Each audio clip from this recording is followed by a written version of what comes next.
세상의 모든 정보 윤인구입니다. 점심 맛있게 드시고 계십니까? 안녕하십니까, 윤인구입니다. 6.3 지방선거가 이제 114일 앞으로 다가왔습니다. 저희도 지방선거 출마자들을 모시고 어떤 정책과 비전을 그리고 있는지 물을 예정인데요. 오늘은 그 첫 번째 순서로 지방선거의 가장 큰 격전지죠. 서울에 도전장을 내민 정원호 성동구청장 스튜디오로 모시고 이야기 나눠보겠습니다. 요즘 가상자산 시장이 엎치락뒤치락 바람잘 날이 없네요. 가상자산 시장 상황은 요즘 어떤지 손에 잡히는 진짜경제 97.3%에서 짚어보겠습니다. 믿고 듣는 시사, 여기는 KBS 1라디오 세상의 모든 정보 윤인구입니다.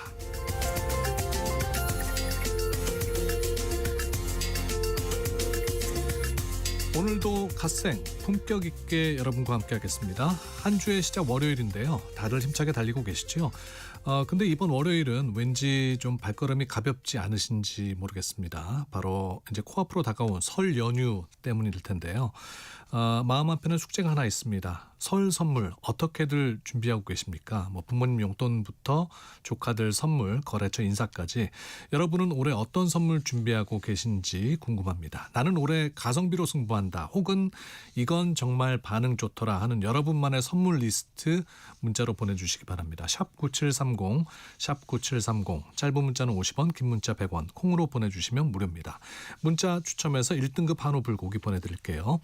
오르는 물가보다 더 뜨거운 열정으로 오늘 하루도 맛있게 채워드리겠습니다. 2월 9일 월요일 KBS 1라디오 세상의 모든 정보 윤인구입니다. 본격적으로 시작합니다. 듣는 것만으로도 앞서갑니다. 오늘 경제 뉴스의 핵심, 경제 인사이트 픽. 뉴스는 많지만 내 지갑에 도움 도는 소식은 따로 있습니다. 오늘 꼭 알아야 할 경제 뉴스만 픽해서 전해드립니다. 경제 인사이트 픽, 임선우 뉴스캐스터와 함께합니다. 어서 오십시오. 안녕하세요. 네, 오늘 증시 어떻습니까? 네, 지난주 그야말로 롤러코스터를 탔던 우리 증시 오늘은 다시 또 불기둥 세우고 있습니다. 코스피는 현재 4% 넘는 오름세 보이면서 장중 5,300선도 다시 뚫고 올라갔는데요. 최근 거센 매수세를 보였던 개인이 오늘은 홀로 팔고 있습니다. 코스닥도 3% 넘는 오름세 보이고 있고요. 오늘은 확실히 뉴욕 증시를 따라 반도체주가 시장 상승 주도하고 있습니다. 빅테크들이 천문학적인 규모의 AI 투자를 지속할 것이란 발표에 엔비디아를 비롯한 반도체 종목들이 랠리에 올라타면서 삼성전자, SK하이닉스를 비롯한 HBM 관련주가 강한 모습 보이고 있는데요. 특히 삼성전자는 설 연휴 이후에 세계 최초로 HBM4를 양산한다는 소식에 장중 17만 선을 터치하기도 했고요. 3거래일 하락하다 반등한 하이닉스도 90만 닉스를 찍기도 했습니다.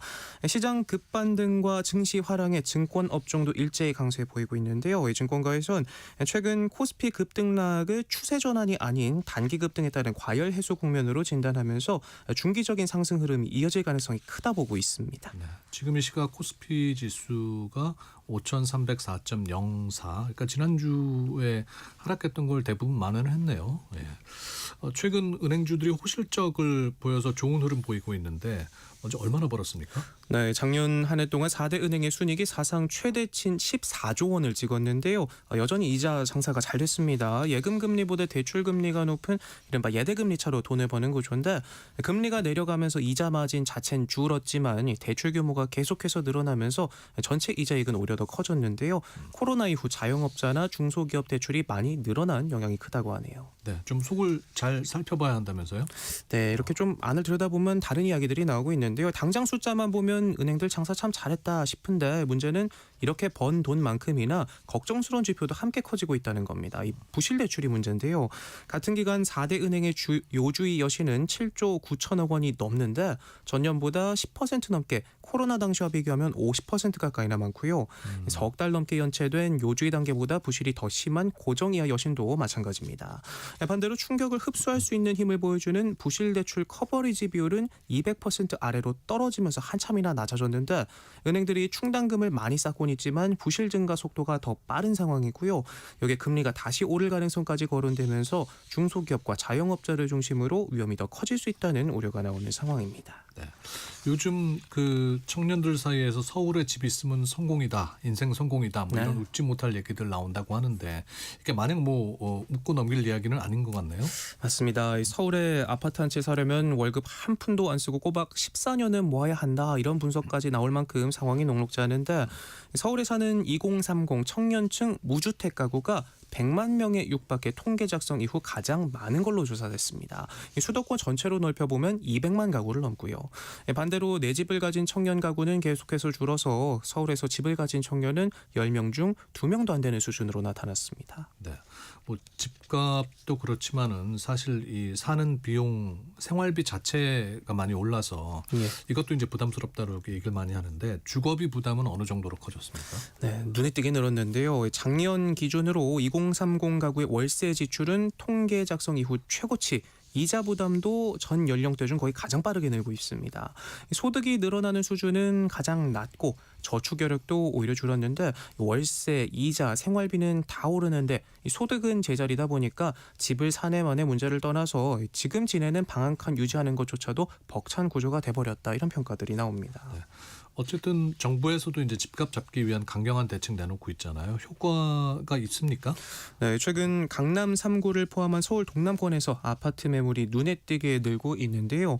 수요와 공급을 수치화한 매수급 지수가 지난해 9월 이후 21주 만에 최저치를 기록했습니다.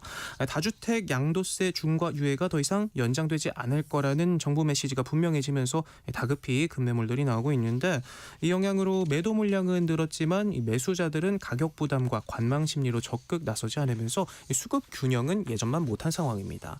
매매 수급 지수가 크게 내려갔다고는 하지만 여전히 기준점인 100을 웃돌고 있어서 완전한 매수자 우위라고 보긴 어렵고요. 강남권의 강한 매도자 시장이 다소 완화되는 정도로 강남도 예외는 아니다, 이 정도 시그널로 해석하면 될 것 같습니다. 이번엔 취업시장 얘기를 해볼까요? 뭐 여전히 한파라고는 하는데 공공기관 정규직 채용이 늘었다고요? 네, 작년 공공기관이 채용한 일반 정규직이 약 2만 7천 명으로 전년보다 35% 넘게 늘었는데요. 5년 만에 가장 큰 규모고요. 그렇습니까? 예, 네. 그동안 계속 줄어들던 이 채용이 한 번에 반등했다는 점에 눈길이 갑니다.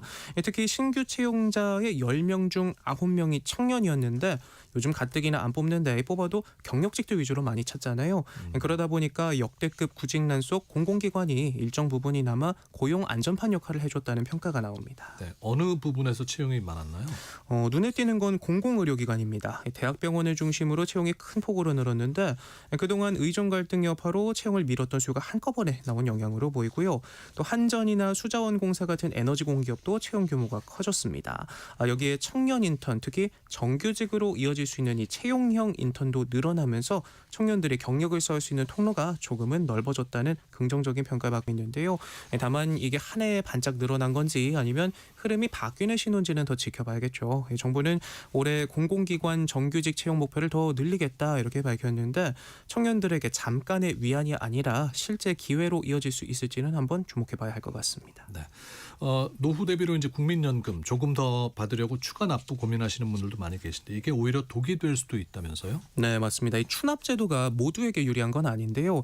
자칫 잘못하면 건보료 폭탄이 돼 돌아올 수 있습니다. 연금을 포함한 소득이 연 2천만 원을 넘을 경우에는 이 건강보험 피부양자 자격을 잃게 되기 때문에 보험료 부담이 더 커질 수 있습니다. 이렇게 되면 지역가입자로 전환이 되면서 매달 건보료를 따로 내야 하는 만큼 연금을 조금 더 받으려다가 오히려 한 달에 20만 원 안팎의 건보료를 새로 부담하게 되는 경우가 생기는 겁니다. 네. 이 연금 종류에 따라서 부담이 다르다고도 하던데 같은 소득인데도 왜 국민연금 수급자가 더 불리한 거죠? 네, 건보료는 국민연금 같은 공적연금 소득에는 부과되지만 이 기초연금이나 퇴직연금, 개인연금 같은 사적연금 소득에는 부과되지 않거든요. 그래서 총 소득이 같아도 국민연금에만 의존하는 경우라면 건보료를 더 많이 내야 합니다. 그렇군요. 예, 이런 부담 때문에 연금을 덜 받더라도 차라리 빨리 받겠다는 조기 노령연금 선택자도 100만 명을 넘어 사상 최대치를 찍을 만큼 가파르게 늘고 있는데요. 듣고 계신 세모전 가족분들 중에서도 짚어본 부분들 해당되는 분들 계시다면 한 번쯤은 체크해 보셔야겠습니다. 새벽 시장 그 새벽 배송 시장에 이제 대형마트들도 참여할 수 있게 됐군요. 네, 맞습니다. 이 새벽 배송은 현재 쿠팡 같은 온라인 사업자만 할 수 있는데 네. 정부와 여당이 뜻을 모으면서 대형마트도 14년 만에 다시 새벽 배송을 할 수 있는 길을 트이게 됐습니다. 과거 전통시장과 골목상권을 보호하려던 취지로 이 대형마트의 심야 영업을 제한했지만 규제 사각지대에 있던 쿠팡만 이득을 봤다는 지적이 있다는 데다 대규모 개인정보 유출 사태에도 이른바 탈팡에 대안이 없다는 점이 부각되면서 빠르게 논의가 진행되는 모습인데요. 다만 전자상 거래를 제외한 오프라인 영업시간 규제 완화는 추진하지 않기로 했는데 네. 소상공인들의 반발을 우려한 걸로 보이고요. 정부와 여당은 종합대책도 곧 발표할 계획이다 밝혔습니다. 이제 곧 설입니다. 예. 장바구니 물가가 많이 올랐죠. 올해 차례상 차리는 데는 얼마나 비용이 들까요? 네, 자료를 보면 설 차례상 차림에 필요한 주요 성수품 구매 비용이 작년보다 4% 넘게 오른 걸로 나타났는데요. 비용으로 따져보면 6인에서 7인 가구 기준 전통시장에서는 약 23만 원, 대형마트는 27만 원으로 조사됐습니다. 과일과 채소값은 대체로 안정적인 시세가 유지될 걸로 보이는데 축산물은 조류 인플루엔자 그리고 또 도축 감소로 가격 오름세가 이어질 걸로 보이고요. 수산물은 환율 같은 이 외부 요인으로 수입 원가가 올라가면서 마찬가지로 가격이 좀 오르지 않을까 싶습니다. 우리 지금 방송 듣고 계신 분들이 조금이라도 좀 그 비용을 줄일 수 있는 방법이 있다면 소개를 해주시죠. 네, 아무래도 챙길 수 있는 혜택은 다 챙겨봐야겠죠. 먼저 정부와 이 지자체가 다양한 할인, 환급 행사를 비롯해 지역 상품권 혜택을 준비했는데요. 가락몰에서는 일정 금액 이상을 구매하면 온누리 상품권을 주고요. 전국 지자체들도 이 지역 상품권 할인율을 올리거나 구매 한도를 늘렸다고 합니다. 네. 또 시장이나 마트별로 저렴하게 구할 수 있는 물건이 다 다르니까요. 귀찮더라도 발품을 파는 게 조금이나마 아낄 수 있는 방법이겠고요. 농식품부도 대형마트와 온라인몰에서 2월 한 달간 최대 75% 할인 행사를 진행한다고 하니까 참고하셔서 똑똑한 소비하시기 바랍니다. 네, 잘 한번 살펴보시고 설 준비하시면 좋겠네요. 경제인사이트 픽 임선훈 뉴스캐스터와 함께했습니다. 고맙습니다. 고맙습니다. 이제 이번 주말부터 설이죠. 어떤 설 선물 준비하고 계신지 문자 요청을 했는데요. 2380님 설 선물이요. 3가지 금이 최고라고 지금, 현금, 입금이라고 합니다. 예. 좋네요. 예. 4342님 작년에 참깨 농사 지은 거 참기름으로 짜서 명절 전에 지인들에게 나누어주면 그렇게들 좋아하신다고 저도 뿌듯합니다. 예. 직접 농사 지으신 걸로 또 주변에 나눌 수 있다는 게 참 행복한 거죠. 네. 좋은 일 하고 계시네요. 2260님 때마침 전 오늘 오전에 부모님께 온누리 상품권 여유있게 보내드렸어요. 예, 방금 임선우 캐스터가 소개해드린 부모님께서는 항상 전통시장에서 장을 보세요 하셨고요. 4791님 가상자산 7만 원짜리와 부모님 현금 30만 원씩 하고 고등학생 조카 20만 원, 중학생 10만 원, 초등학생 및 기타 아들 및 며느리 5만 원씩요. 어이구 식구가 대식구시군요. 준비할 때는 좀 부담스러울 수 있지만 또 이렇게 누군가와 나눌 수 있다는 것, 특히 가족들하고 나눌 수 있다는 것은 뭐 행복한 일 아닐까 싶습니다. 9964님 설 선물로 세뱃돈 주려고 신권으로 미리 준비해뒀습니다. 고운 봉투에 새 지폐를 넣으며 올 한 해는 더 반듯하고 복된 일만 가득하길 바라는 마음까지 조심스레 함께 건네려고요 하셨습니다. 네, 문자 보내주신 분들 감사합니다. 지금 KBS 1라디오 세상의 모든 정보 윤인구입니다. 듣고 계신 시각 12시 33분 30초 지나고 있습니다. 교통정보 듣고 오겠습니다. 이 시각 교통정보입니다. 곳곳에 돌발 구간 주의하셔야겠습니다. 먼저 부산 외곽고속도로 기장 방향 김해 금관가야 휴게소 부근에 사고 처리 중입니다. 대간 분기점부터 여파받고요. 호남고속도로 천안 방향 익산 분기점 지나 추돌 사고 처리하면서 2개 차로만 통행이 가능한데요. 일대 차량들 속도 줄여 지나고 있습니다. 중부 내륙고속도로 창원 방향 여주 분기점에서 정체가 계속되고 있습니다. 감곡 나들목을 가기 전에 발생한 사고 때문이고요. 1차로 막고 처리 중입니다. 이후 창녕 분기점에는 대형 화물차 사고로 2차로 통행 어렵습니다. 경부고속도로 부산 방향 대전 나들목에서 정체인데 대전 터널 안 3차로를 막고 작업하기 때문입니다. 이어서 서울 시내는 올림픽대로 잠실 쪽으로 한강대교 1차로에 고장난 차가 서 있어서 여의 상류부터 여파받고요. 내부순환로 성수 방향 홍지문 터널에 고장난 차가 멈춰 있어서 일대 혼잡합니다. KBS 교통정보센터 서휘영입니다. 지금 듣고 계시는 방송은 윤인구 세상의 모든 정보 윤인구입니다. 청취자 여러분들의 참여를 기다리고 있습니다. 문자번호 샵 9730 샵 9730 짧은 문자는 50원, 긴 문자는 100원의 정보 이용료가 있고요. KBS 콩 어플리케이션, 일라디오 유튜브 채널을 통해서는 무료로 참여하실 수 있습니다.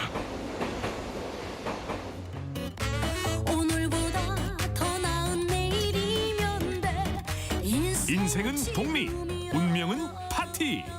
손에 잡히는 진짜 경제 97.3%.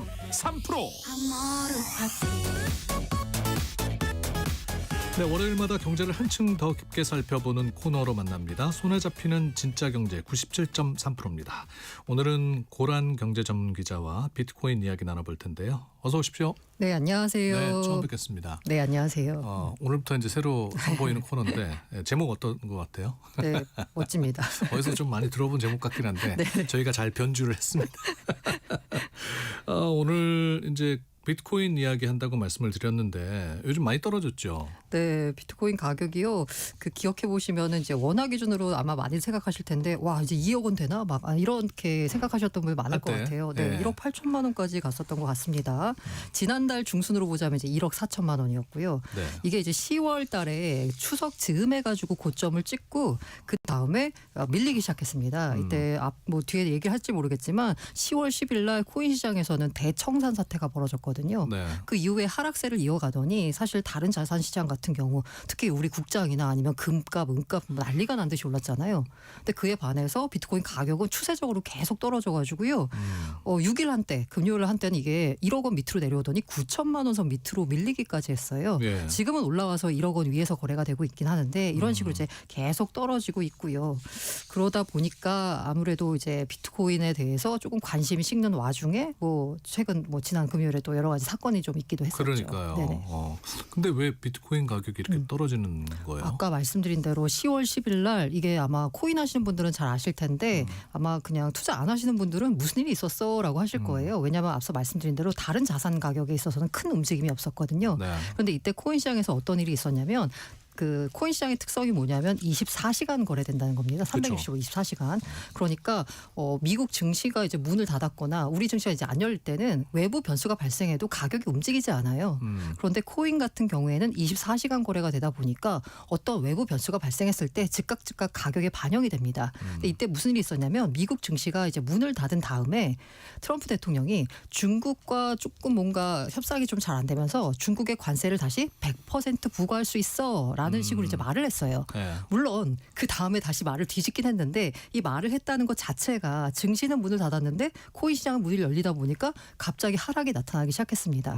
그런데 이때 가격 그 코인 시장에 있었던 가격 특징이 뭐냐면 그냥 올라가는 게 아니에요. 매수가 있어서 이른바 이제 레버리지를 쓴 이게 돈을 이른바 이제 돈을 빌려가지고 아니면 자기가 갖고 있는 돈의 10배, 20배로 해가지고 코인에 베팅을 하는 거예요. 이게 네. 오를 거다. 자, 10배, 20배로 해서 만약에 오를 거다라고 베팅을 하면 내가 갖고 있는 원금보다 10배, 20배로 더 먹을 수 있잖아요. 그렇죠. 근데 반대로 10배, 20배 베팅했는데 떨어졌어요.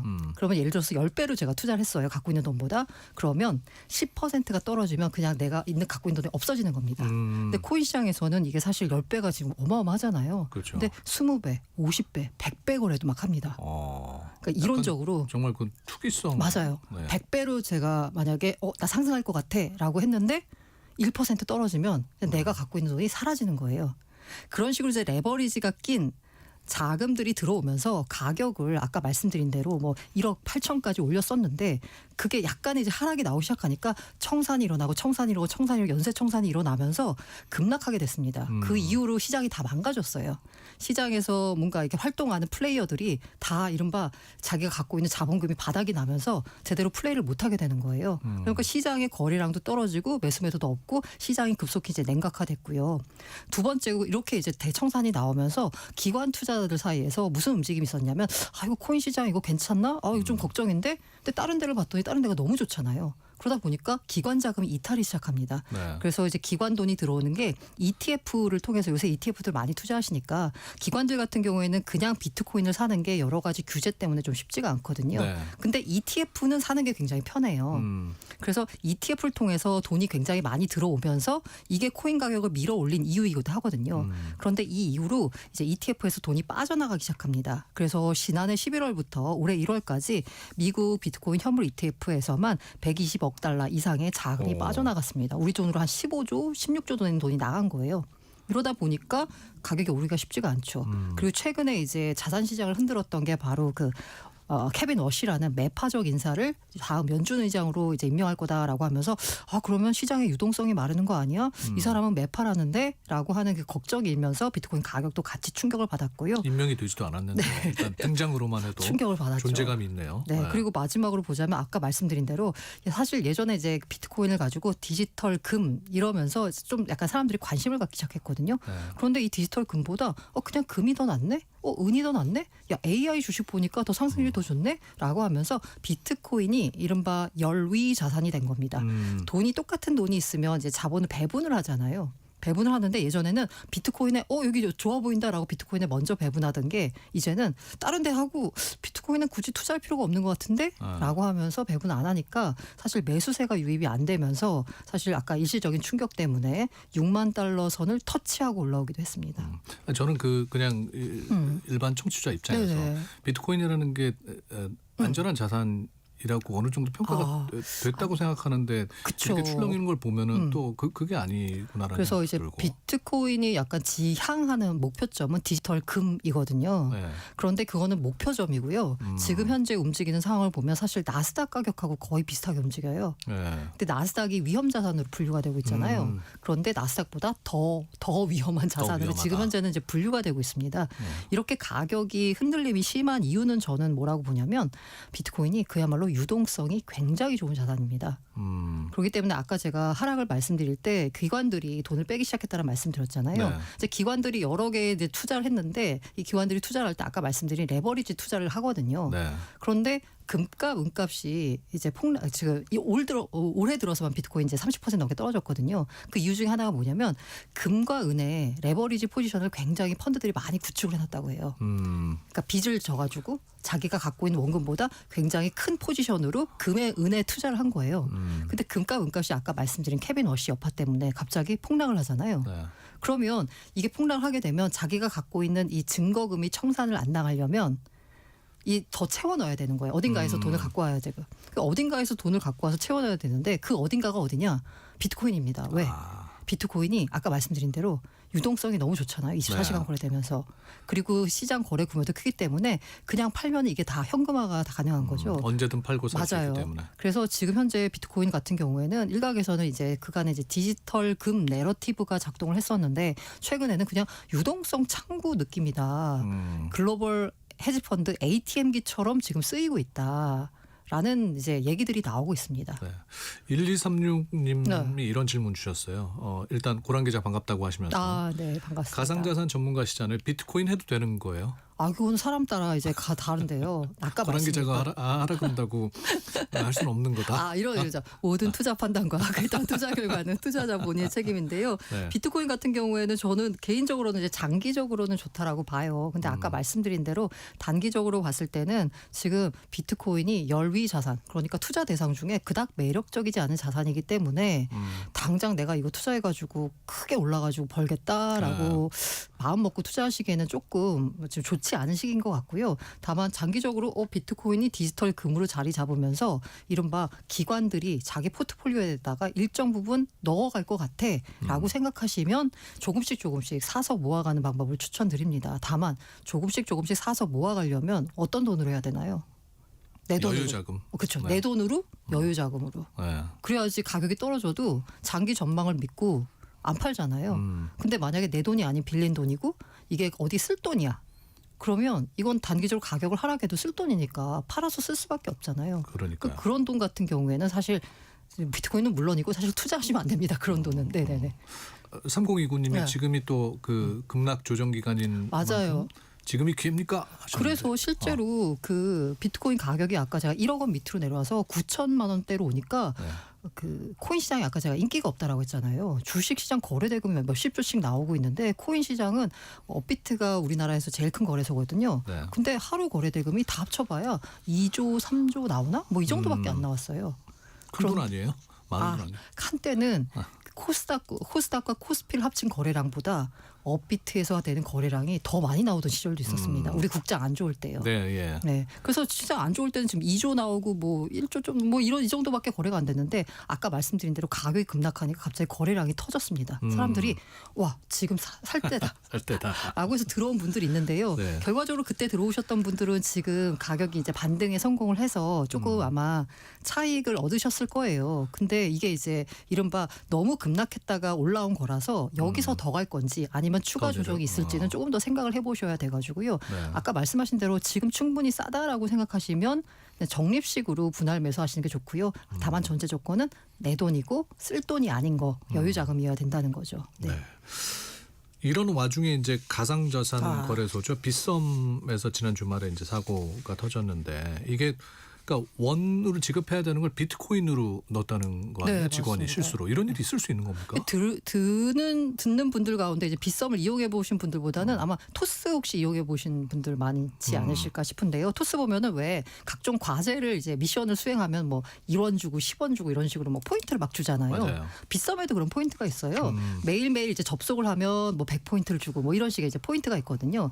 요걸 많이 쌓으면 요걸 가지고 랜덤 박스라는 걸 살 수 있습니다. 저도 사봤거든요. 네. 그러니까 예를 들어서 제가 1000포인트를 모아가지고 이게 1000원 상당인데 랜덤 박스를 사잖아요. 1000원짜리 랜덤 박스를. 그러면 그 안에 있는 랜덤 박스 안에 있는 건 1000원 이상의 뭔가가 나옵니다.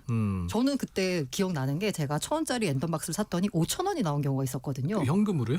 아 그게 아니면 이제 뭐 그 빗썸에서 쓸 수 있는 거예요. 쿠폰 같은 형식으로. 아 쿠폰 아니고 거의 현금입니다. 그걸 나중에 이제 일정 부분 모이면 토스도 왜 인출할 수 있잖아요. 인출도 네네네. 되고요. 그 돈을 가지고 거기 빗썸에서 코인을 살 수도 있고요. 뭐 이런 식의 이제 이벤트예요. 사람들 많이 오라고 하는 이벤트. 네. 그 랜덤 박스 이벤트가 있는데 여기서 문제가 터졌습니다. 구체적으로 어떤 일이 있었던 겁니까? 이게 아까 제가 1000포인트 1000원을 넣으면 거기 랜덤 박스를 열면 1000원 이상의 뭔가가 나온다고 했죠. 네. 그래서 제 경우에는 이제 5000원이 나와서 저는 되게 굉장히 기뻐했었는데 이래서 이제 그걸 이제 경품을 지급하는 직원이 자 1000원을 넣었는데 랜덤 박스로 2000원이 나와야 되는 그 이제 구조였어요. 그러면 거기다가 원 단위가 이제 KRW라고 있잖아요. 그러면 이 랜덤 박스의 그 이제 보상이 2,000원이다. 그러면 2,000 KRW라고 넣어야 되는데 네. 그 KRW를 넣는 자리에 코인 드랍이라고 하면서 BTC를 쓰는 거예요. 그 단위를. 그러다 보니까 2,000원이 아니라 2,000개의 비트코인이 갑자기 나한테 들어온 겁니다. 야, 그거는 이거는 저기 뭐 천지 차이 아니에요? 천지 차이죠. 네? 그러니까 이게 대충 한 2,400억 정도가 됩니다. 그리고 어떤 분은 2,000원이 들어와야 할 때 네. 2,400억이 들어온 평균적으로 한 2,000개 들어왔는데 어떤 분 같은 경우는 이제 5만 랜덤 박스에서 이제 5만 원이 나오는 거면 그것도 되게 뭐 큰 다를 거거든요. 수가 있으니까. 네. 근데 그분 같은 경우는 5만 개의 비트코인이 들어온 거죠. 1조가 넘는 거예요. 야, 놀라운 일이 벌어진 거죠. 이게 어떻게 가능한 거죠? 제가 말씀드린 대로 아까 거기다 KRW를 써야 되는데 코인 아니, 그냥 드랍하면서 그 비트코인을 이제 써는 거죠. 쓴다고 그게 그렇죠. 가능한 거예요? 이렇게 해서 발행된 비트코인이 62만 개입니다. 총 발행량의 3%예요. 아니 빗썸에서 62만 개를 갖고 없죠. 없죠. 빗썸이 갖고 있는 건 회사가 갖고 있는 건 175개고요. 고객들이 위탁한 물량이 있을 거 아니에요. 그게 4만 2천 개 정도 됩니다. 근데 62만 개가 발행이 된 거예요. 야, 자 그러면 만약에 우리 아나운서님 그 계좌에 갑자기 비트코인이 2천 개가 들어왔어요. 그러면 어떻게 하실 거예요? 저는 일단 의심을 해보죠. 이게 그쵸.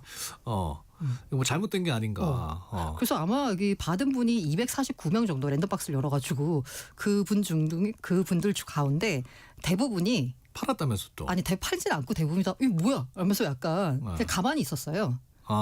대부분은 가만히 있었어요. 가만히 있었고 그쵸 이제 80여 분이 네. 죄송합니다. 이거 진짜 팔리나? 이러면서 팔았대요. 약간 배 아프신 거 아니에요? 고민 기자님.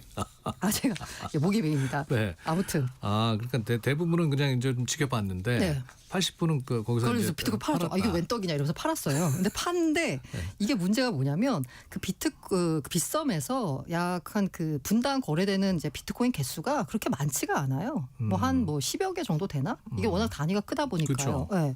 그런데 갑자기 이분들이 자기 받은 비트코인을 시장에다가 시장가로 던지는 거예요. 아니 근데 빗썸은 이런 상황을 모르고 있었던 거예요? 이게 지급을 거래가 하고 되는 난 상황? 뒤에 한 20분 뒤에 이 사실을 인지를 하고 그 해당 계좌를 다 정지를 시켜서 거래를 정지시켰는데 이제 그 사이에 일이 벌어진 거죠. 아니 근데 이게 그 직원의 실수로 이제 입력이 잘못된 건데 그럼 무슨 뭐 이게 경고 장치가 없는 겁니다. 제어 그게 장치가 바로 없는 문제인데 겁니까? 지금 현재 아니 어떻게 그러면서 이게 62만 개가 발행될 수 있었던 건 이른바 이제 장부 거래 때문이거든요. 근데 장부 거래 자체가 아니 비트코인 장부 거래한다고 그 놀라실 게 아닌 게 증권사, 은행 뭐 다 모든 금융사들이 다 일단 장부 거래를 합니다. 장부 거래하는 거니까 장부상에만 그렇게 기록을 네, 한다는 맞아요. 거예요? 일단 이제 그 안에서 장부상으로 이제 누가 팔고 누가 그 샀고 이걸 이제 다 장부를 맞춘 다음에 실제 그다음에 오가기 전에 실제 오가기 전에요. 아. 장부를 다 맞추고 맨 마지막에 이게 혹시 코인이 외부로 나가거나 아니면 이제 현금이 나가거나 할 때 그때 이제 맞추거든요.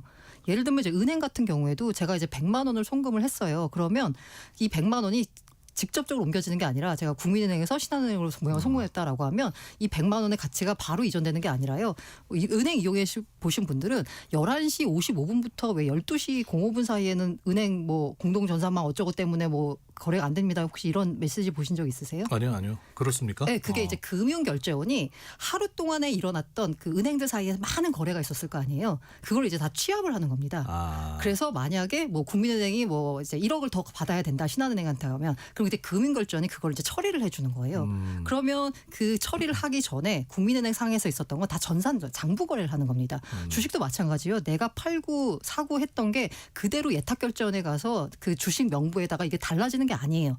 일단 그 안에서 예를 들면 제가 키움증권에서 삼성전자를 팔았는데 제가 판 삼성전자 주식을 아나운서님이 샀어요. 네. 그럼 이게 바로 예탁결제원에 가가지고 제 명부가 옮겨가는 게 아니라 그냥 그 키움증권 안에서 장부 거래로 이루어지는 겁니다. 그러니까 시간차가 좀 있다는 거예요. 네. 근데 이 문제가 뭐냐면 핵심이 뭐냐면 이게 아까 제가 말씀드린 대로 빗썸이 갖고 있는 코인이 고객 거 합쳐봐야 42,000여 개잖아요. 그렇다면서요. 그런데 이게 발행이 62만 개가 됐다는 거예요. 이 얘기는 뭐냐면 시스템적으로 자사가 갖고 있는 코인 물량을 초과하는 그 물량을 아무 장치 없이 제동 장치 없이 발행이 됐다는 시스템적인 문제가 있는 거죠. 그러게요. 네, 이 부분이 이제 문제고요. 요거 비슷한 일이 삼성증권에서 사실 있었습니다. 2018년에요. 네. 그때 삼성증권에서 있었던 건 이제 유령 주식 사건이거든요. 네. 그게 뭐냐? 삼성증권이 그 우리 사주 갖고 있는 직원들한테 배당을 1,000원을 줘야 돼요. 근데 1,000주를 줘버린 거예요. 그러다 보니까 갑자기 자기 통장에 몇십억이 찍히는 거죠. 근데 이건 더 큰 문제가 뭐냐면 삼성증권 같은 경우에는 증권사 직원들이잖아요. 금융회사 직원들이면 이거 분명히 문제 있다는 사실을 알았을 텐데 20여 명의 직원들이 이 주식을 팔았어요. 갑자기 매도하니까 삼성증권 주가가 10% 넘게 떨어진 일이 발생했고요. 이때도 문제가 된 게 뭐였냐면 그렇게 해서 1,000원인데 1,000주를 이제 배당을 준 걸 합쳐보면 삼성증권이 발행할 수 있는 주식 총량을 넘어서는 거예요.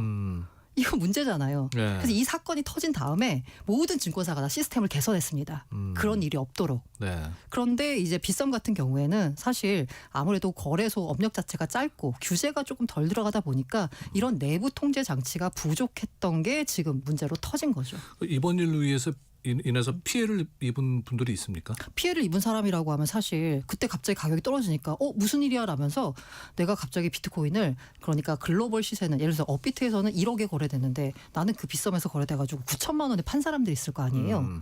이런 분들에 대해서는 빗썸이 그 차액 글로벌 시세와 그다음에 당시 빗썸 가격과 비교했을 때 그 차액 곱하기 차액에다가 10% 더해가지고 차액을 물어준다라고 했어요. 보상액을. 보상액을 네. 이렇게 보상액을 다 계산해 보니까 한 10억 정도가 나온다고 해요.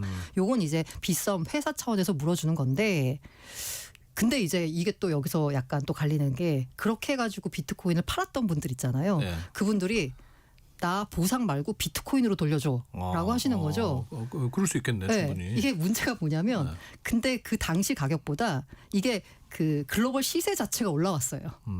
그러다 보니까 빗썸 같은 경우는 만약에 빗썸 그 매도 당시 가격 글로벌 가격 곱하기 110% 해가지고 돌려주는 것보다 지금 코인 하나를 그냥 돌려주는 게 사실 지금 더 부담이 많이 되고 있거든요. 그렇겠네요. 그리고 이게 사실 그 고객들 입장에서 어쨌든 매도라는 행위를 했기 때문에 빗썸이 매도 행위 자체를 책임질 필요는 없는 거잖아요. 그래서 이제 빗썸 측은 이걸 이제 현금으로 돌려준다라고 하고 있고 일부 고객들 사이에서는 나 그냥 코인으로 줘라고 이제 지금 엇갈리고 있는 상황이라서 이건 조금 더 지켜봐야 될 것 같습니다. 시간이 이제 다 돼서 네. 이게 아까 80분은 팔았다 그랬잖아요. 네. 그거 안 돌려주면 어떻게 되는 겁니까? 이게 문제가 있는데요. 일단은 예전에 어떤 사람이 그 자기 계좌로 자기 지갑으로 100개를 코인을 보냈어야 되는데 이게 딴 사람 지갑으로 들어간 거예요. 근데 딴 사람이 그걸 받아가지고 자기가 그냥 다 써버린 거예요. 그래가지고 횡령 혐의를 고소를 했거든요. 근데 이게 이제 무혐의가 나왔습니다. 예. 왜냐하면 비트코인 같은 경우에는 경제적 가치가 없다라고 해서 전자적 그 전자적인 그 증표에 불과하다라고 해서. 그런데 이번 같은 경우는 다른 게 뭐냐면 그때는 비트코인을 비트코인으로 보낸 거잖아요. 그런데 이번에는 비트코인을 팔아서 원화가 개입이 됐잖아요. 네. 그렇기 때문에 이거는 짧게. 안 돌려주기가 되게 쉽지 않은 상황이라서. 알겠습니다. 네네. 네. 오늘 못다한 얘기는 다음에. 네네네. 고란 경제 전문 기자와 뵙겠습니다. 2부에서 뵙겠습니다.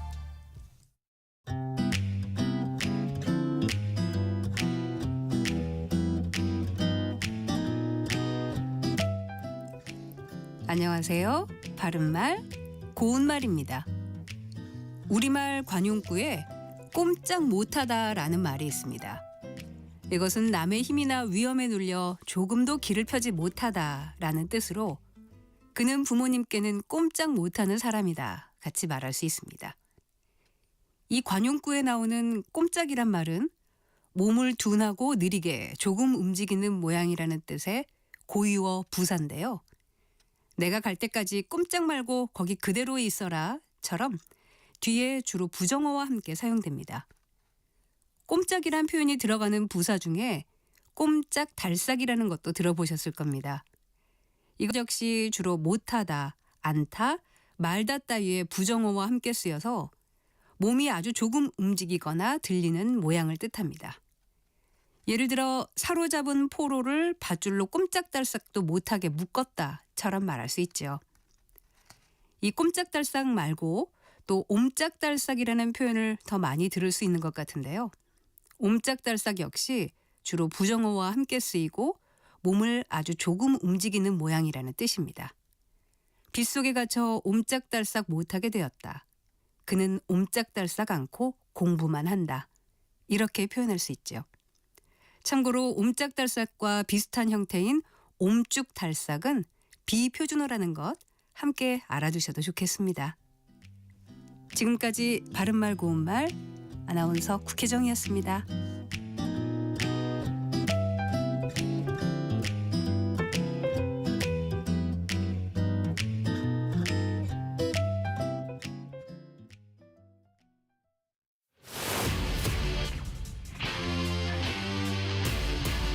토론에 정답은 없습니다.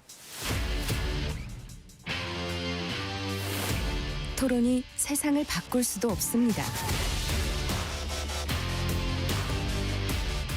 하지만 질문은 새로운 세상을 만들 수 있습니다. 질문으로 올바른 세상을 만드는 첫걸음. 평일 저녁 7시 20분 KBS 열린 토론.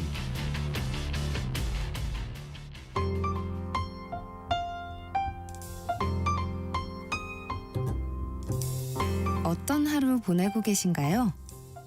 눈코 뜰 새 없이 바쁘게 지나가는 한 주. 따뜻한 시선으로 하루를 마무리합니다.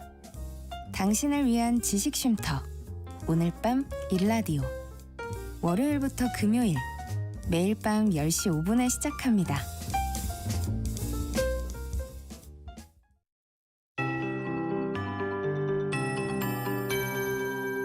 KBS 58분 날씨. 아침까지 이어졌던 강추위가 풀리고 모처럼 영상의 기온을 회복했습니다. 오늘 예상 낮 최고 기온은 서울 5도, 대전과 전주 6도, 광주 7도, 제주 8도, 대구와 부산 9도 등으로 아침 기온보다 크게는 15도 안팎 높겠고요. 어제 낮 기온보다는 5도에서 9도가량 오르겠습니다. 내일 아침에는 서울 0도, 부산 2도 등으로 아침 기온도 영상으로 오르는 곳이 많겠고요. 이번 한 주는 예년 이맘때 기온보다 조금 높아서 추위 걱정은 덜 수 있겠습니다. 오늘 하늘은 전국이 대체로 맑겠지만 대기가 무척 건조하겠습니다. 지금 부산과 울산, 대구와 경주, 동해안 지방에는 건조경보가, 서울 등 수도권과 강원 내륙, 충북과 전남 동부 지역에는 건조주의보가 계속되고 있고요. 바람도 강하게 불고 있습니다. 불조심하시기 바랍니다. 내일부터 모레 오전 사이에는 강원 영동을 제외한 전국 대부분 지역에 비나 눈이 내리겠습니다. 경기도와 충청, 전북 동부와 경상 내륙에 1에서 3cm, 강원 내륙과 산지에는 최고 5cm, 제주 산지에는 최대 7cm의 눈이 오겠고요. 그 밖의 지역에는 5에서 10mm 정도의 비가 예상됩니다. 현재 서울의 기온은 1.5도입니다. 송소진입니다.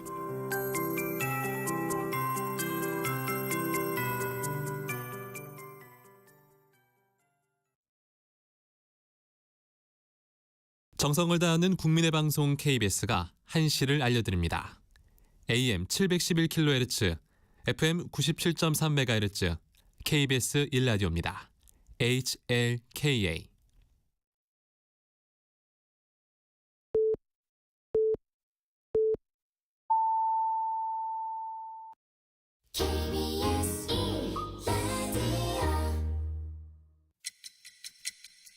듣는 것만으로도 앞서갑니다. 당신의 갓생 파트너 KBS 1라디오 세상의 모든 정보 윤인구입니다.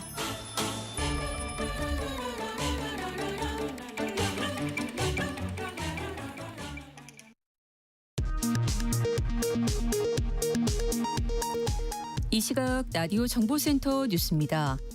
국회 증언 감정법 위반 혐의로 국회 과방위원회에 의해 고발된 김범석 쿠팡 INC 대표에 대해 경찰이 입국 시 통보 조치를 내렸습니다.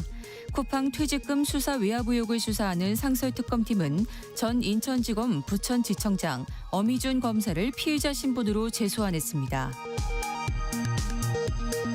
상속세 부담에 국내 자산가 이민이 급증했다는 대한상공회의소 보도자료를 두고 가짜뉴스 논란이 확산하는 가운데 김정관 산업부 장관이 가짜뉴스는 민주주의와 시장 질서를 동시에 훼손하는 공공의 적이라고 질타했습니다. 대한상인은 공개 사과하며 재발 방지 대책을 마련했다고 밝혔습니다. 과도한 가격 인상으로 장바구니 물가를 불안하게 하고 세금은 탄로한 먹거리, 생필품 기업 14곳에 대해 국세청이 세무조사에 착수했습니다. 금융감독원이 빗썸의 비트코인 대량 오지급 사태로 드러난 가상자산 거래의 구조적 취약점을 해소하기 위해 대책을 마련하고 있다고 밝혔습니다. 빗썸이 회수하지 못한 125억 원어치 가운데 약 30억 원은 이미 현금화된 것으로 확인됐습니다. 일본 국회의 하원인 중의원 선거 결과 극우 성향으로 꼽히는 다카이치 총리의 집권 자민당이 예상대로 압승했습니다. 의석수 3분의 1을 웃도는 316석을 확보하며 사상 처음 단독으로 개헌선을 확보했습니다. 지금까지 라디오 정보센터 뉴스 정원나였습니다.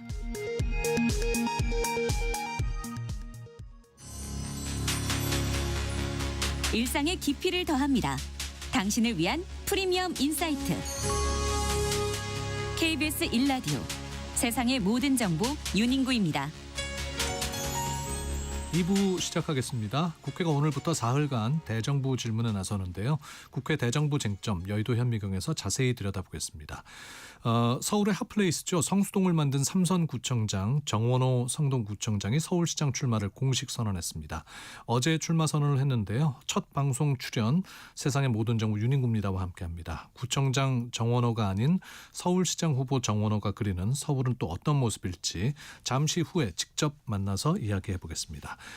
우리나라는 원칙적으로 총기 소지가 엄격히 금지된 나라죠. 그런데 최근 사제 총기 사고가 발생하면서 적잖은 충격을 주고 있습니다. 어떻게 된 일인지 우리 동네 수사반장에서 사제 총기 사고 실태 자세히 들여다보겠습니다. 2부 시작합니다. 뉴스 너머의 맥락, 정치판의 핵심을 포착한다. 여의도 현미경.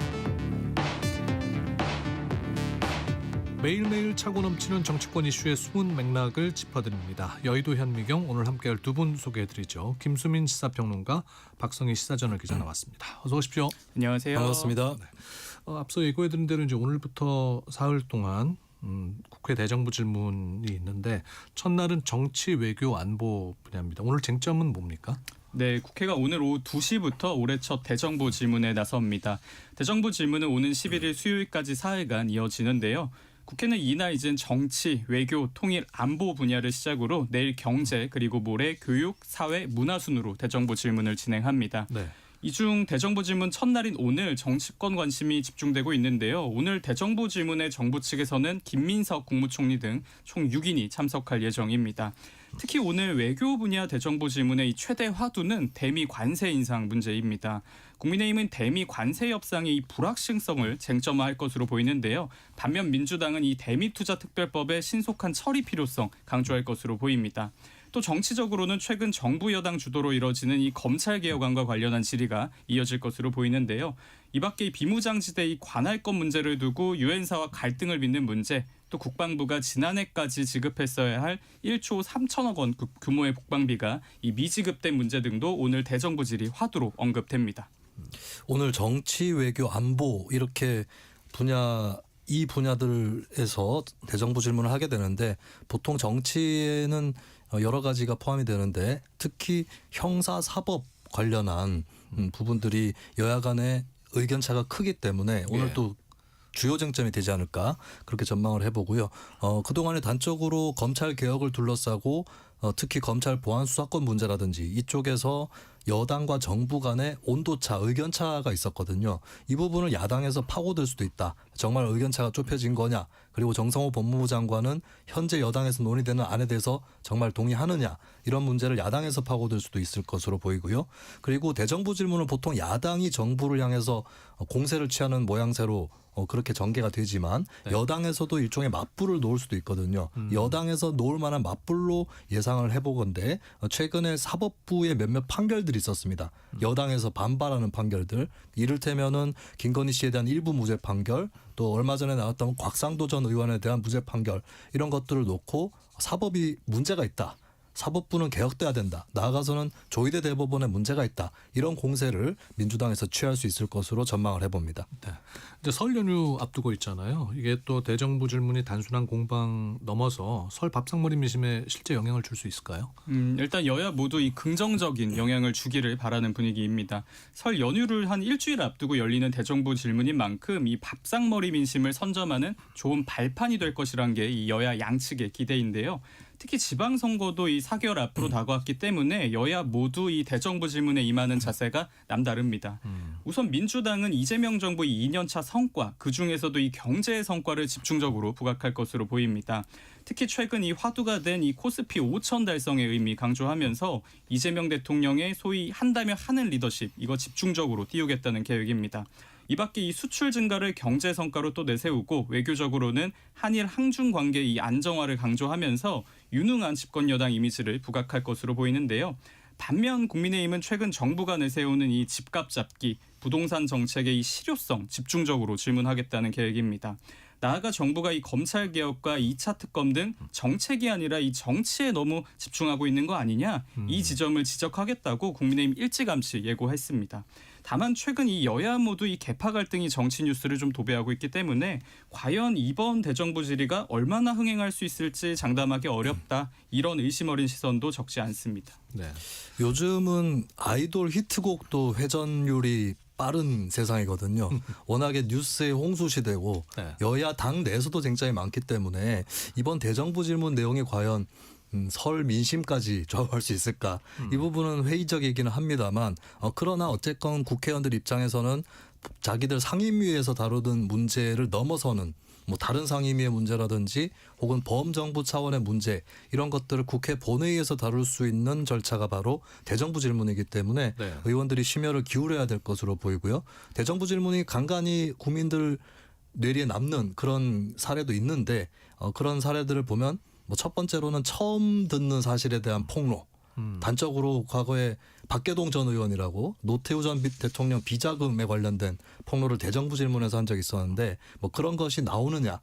이것이 좀 기억에 남는 대정부 질문의 첫 번째 관건일 것 같고요. 아니면 전국에서 워낙 많이 얘기하는 거 말고 처음 들어보는 얘기인데 국민들이 관심을 가질 만한 새로운 문제 제기가 있느냐. 이것도 한번 지켜봐야 될 것 같습니다. 네.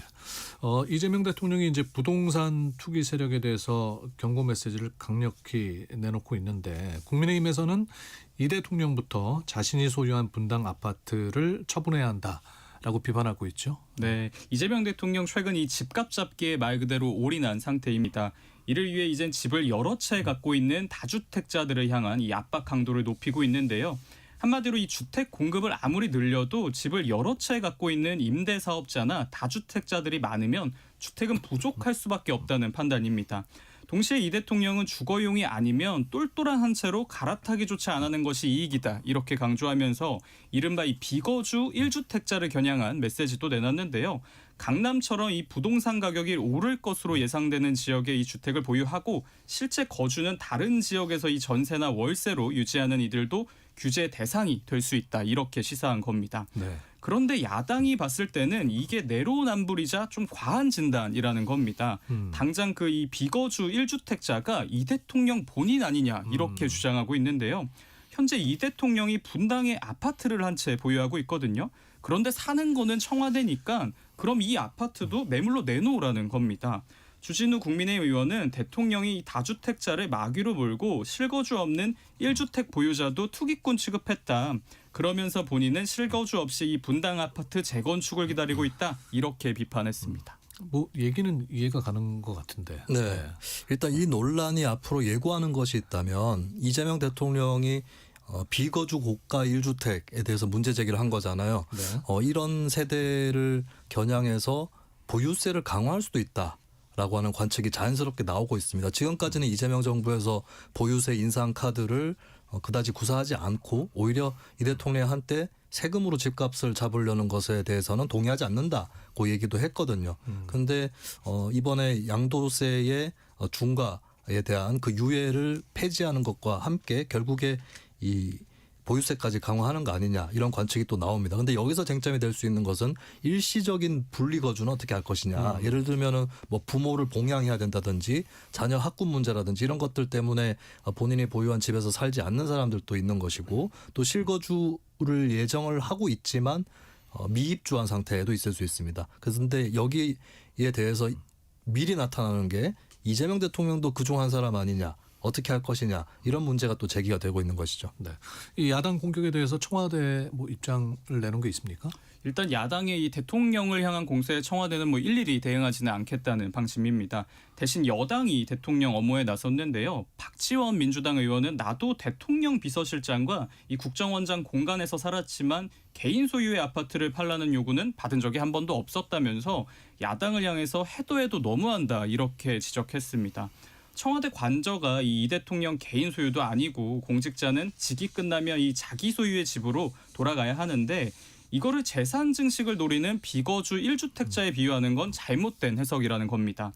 오늘 오전에 정청래 민주당 대표도 불법 편법 아파트 거래 감독에 나서야 한다 이렇게 강조하면서 이 대통령이 대선 공약인 부동산 감독원 설치를 서두르겠다 이렇게 밝혔는데요. 다만 청와대와 이 내각 여권에도 다주택자가 상당하기 때문에 이 야당의 공세 앞에 정부 여당의 고민이 좀 적지 않을 것이다 이런 관측도 있습니다. 현재 관보와 인사혁신처 자료 등에 따르면 청와대 이 비서관급 이상 참모 13명 그리고 장관 중에서는 6명 민주당 의원 중에서는 19명이 다주택자인 것으로 알려졌습니다. 실제 제가 지난주에 이 집이 두 채인 민주당 한 의원과 통화를 했는데 이거에 대해서 한번 말하기를 나는 투기용이 아니라 이 부모님을 모시는 문제로 이 집을 갖고 있는 건데 그래도 조만간 매매에 나서야 할 것 같다. 이 강요나 여당 의원들이 좀 솔선수범해야 하는 거 아니냐 이렇게 전했습니다. 일단 이재명 정부의 입장은 강요나 청와대 참모들에 대해서 다주택자는 실거주하는 집 빼고 팔아라 이렇게 강권하지는 않는 입장입니다. 이게 네. 문재인 정부 때 그런 비슷한 입장을 취했다가 제대로 처분이 안 되거나 혹은 심지어 직을 버리고 집을 택하는 이런 경우들이 생기면서 정치적인 부담이 더 커졌거든요. 이걸 좀 반면교사 삼아서 집을 파는 걸 지침으로 하지는 않는다라고 하는 게 이재명 정부 입장이기는 한데 근데 알아서 하도록 한다라고 하는 이것이 또 다른 의미에서 주목을 받을 수가 있습니다. 왜냐하면 이재명 정부의 규제 조치가 얼마나 시장에서 효력을 끼칠지 이게 주목을 받고 있는데 당장의 다주택자인 의원들이나 강요들이나 청와대 참모들이 얼마나 그걸 파느냐 그러니까 그 사람들도 시장에서 그 규제를 어떻게 느끼고 있느냐 이걸 또 보여줄 수 있는 거거든요. 그렇기 때문에 이 정책의 실효성이 이들 정부의 다주택자들을 통해서 드러난다라고 하는 또 다른 차원에서 주목을 받고 있습니다. 그러니까 219님께서 이럴 거면은 국회의원들 중에 다주택자들 주택 처분하면 안 될까요?라고 의견 주셨는데 이게 이제 국민들도 조금 뭐라 그럴까요? 정책을 이끌어가고 있는 분들이 좀 솔선수범을 해야 국민들도 따라가지 않겠느냐 하는 의견인 것 같습니다. 한동훈 전 대표 어제 잠실에서 이제 토크 콘서트 열었습니다. 한 전 대표 뭐라고 얘기했습니까? 네, 어제 잠실 실내체육관에서 한동훈 전 대표 이 토크 콘서트 진행했습니다.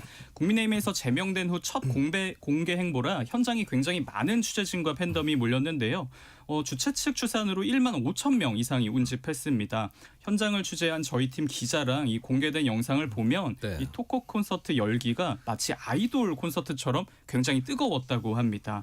한 전 대표 말 한마디 한마디에 이 관객들의 탄성과 박수 그리고 이 한동훈을 연호하는 함성이 계속 터져 나왔는데요. 그래요. 예, 한 전 대표는 이날 보수 농객인 조갑재 대표와의 대담 그리고 일문일답 등을 통해서 정치 현안에 대한 자신의 생각을 솔직히 전했습니다. 한 전 대표 일단 제명을 의결한 이 장동혁 국민의힘 지도부를 향해서는 허위 뇌피셜을 떠들어댔다 이렇게 비꼬면서도 씁쓸하지만 최대한 참겠다. 그게 이기는 길이기 때문이다 이렇게 말했습니다. 향후 이 징계 의결에 대해서 가처분 신청 등 이 법적 대응은 하지 않겠다 이런 의미로 해석되는데요. 또 자신의 제명이 이른바 김옥균 프로젝트의 결과다 이렇게 주장했습니다. 갑신정변의 이 주역 김옥균처럼 자신을 대표 취임 3개월 만에 끌어내리려는 이 구상이 윤석열 전 대통령의 직접적인 지시로 논의가 됐고 이 마침표를 장동혁 대표가 찍었다 이런 주장입니다. 그러면서 윤 전 대통령이 유튜버들의 발언에 영향을 받았고 그 유튜버들이 지금 국민의힘을 지배하고 있다 이렇게 주장을 했는데요. 다만 관심을 모았던 이 신당 창당이나 출마와 관련한 계획은 발표하지 않았습니다. 그러면 여기서 저 생생한 현장 응을 한번 듣고 갈까요? 네, 한 전 대표 뭐라 그랬습니까? 제가요? 저에게 물어보시는 건가요? 저도 당황했습니다. 오늘 좀 긴장한 것 같네요. 조금 긴장한 것 같습니다. 갑자기 물어보셔서 긴장했습니다. 일단 한동훈 전 대표가 향후 진로에 대한 언급은 하지 않았거든요. 네. 그 준비를 빠르게 하기는 어려웠다. 제명되고 난 다음에 바로 어떤 것을 결행하겠다 이런 계획은 세우고 있지 않았던 것 같고 하게 된다면 뭐 탈당이라든지 이런 것들이 관심을 모으게 되는데 워낙에 중대한 일이 되는 거죠. 그렇기 때문에 당분간 적어도 2월은 한동훈 전 대표에게 구상의 한 달일 수밖에 없는 것이고 또 고민이 되는 것은 이렇게 지지자들까지 결집을 시켜놓고 행사도 했지만 여기서는 일단 제명에 대한 어떤 분노, 한풀이 이런 것들이 중점을 형성을 하는 것이고 향후의 계획은 또 별도로 고민을 해야 되고 그 사이에 또 어떻게 지지층과 함께 움직일지 이런 부분들도 추후에 다시 또 계획을 마련해야 된다 이런 또 부담도 있겠습니다. 어제 그러니까 토크 콘서트에서 뭐 거취에 대한 얘기는 안 나왔다는 거죠. 예, 맞습니다. 근데 따로 뭐 나오진 않았습니다. 그 주호영 의원이 대구시장 이제 출마한다고 하면서 그 빈자리에 뭐 한 전 대표가 출마할 거라는 뭐 얘기도 있고. 네. 어떻게 예측합니까? 네, 한 전 대표 사실 세상의 모든 정보 나와서도 밝혔었지만 지방선거 관련해서 질문을 받으면 뭐 정치인에게는 자리는 중요하지 않다 이렇게 전제하면서도 출마하지 않겠다 이렇게 표명한 적은 없습니다. 제명 전이죠. 지난 연말에도 제가 한동훈 전 대표 만났는데 같은 질문했었는데 지방선거에는 출마하지 않을 것이다 이렇게 답을 했었거든요. 네. 지방선거에는이라는 전제 때문에 사실상 재보궐선거 출마길은 열어둔 거 아니냐 이런 해석이 나왔었습니다. 그래서 최근 언급되는 게 이 주호영 의원의 지역구인 대구 수성갑 출마입니다. 주 의원 현재 이 대구시장 출마를 선언했기 때문에 대구 수성갑이 재보궐선거 해당 지역구인데요. 대구는 이 보수의 상징적인 곳이고 무엇보다 이 주 의원과 한동훈 전 대표 관계가 나쁘지 않습니다. 다만 말씀드린 것처럼 한동훈 전 대표가 이 직접적인 출마 계획은 언급하지 않고 있는데요. 친한계 인사들한테도 물어보고 있지만 아직 계획은 정해지지 않았다는 게 공식 입장입니다. 지방선거 이 후보 등록까지 한 3개월 정도 남았기 때문에 한동훈의 미래는 조금 더 시간을 두고 지켜봐야 할 것 같습니다. 그럼 반대로 안 나올 확률은 있습니까? 안 나올 확률이 현재로서는 더 클 수도 있는 게 그러니까 한동훈 전 대표가 고민을 할 수밖에 없는 것이 예를 들어서 재보선 지역이 있는데 민주당 승산이 좀 큰 지역이고 근데 본인이 나갔을 때 처음에 판도를 갈랐을 때 한 3등 정도 했다. 이렇게 되면은 사퇴 압력으로 몰릴 가능성이 높거든요. 그렇기 때문에 이런 판도라든지 지역별 사정들을 지켜볼 수밖에 없다라고 하는 거고, 대구 수성 쪽이 그나마 좀 꼽히고 있는 이유는 민주당이 당선되기에는 좀 승산이 희박한 지역이다라고 하는 점, 이런 점들이 또 있는 거고, 예전에 홍준표 전 대구시장도 수성 쪽에 무소속으로 출마를 해서 당선이 된 적도 있었거든요.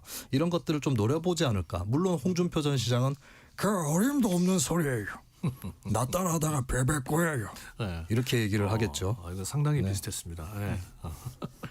자, 정치 다른 건 안 비슷했다는 얘기예요. 한동훈 전 대표는 아까 너무 당황해서 그런지 좀 안 비슷했어요. 네.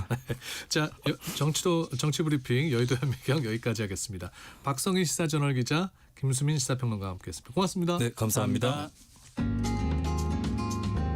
KBS 1라디오는 청취자 여러분과 함께합니다.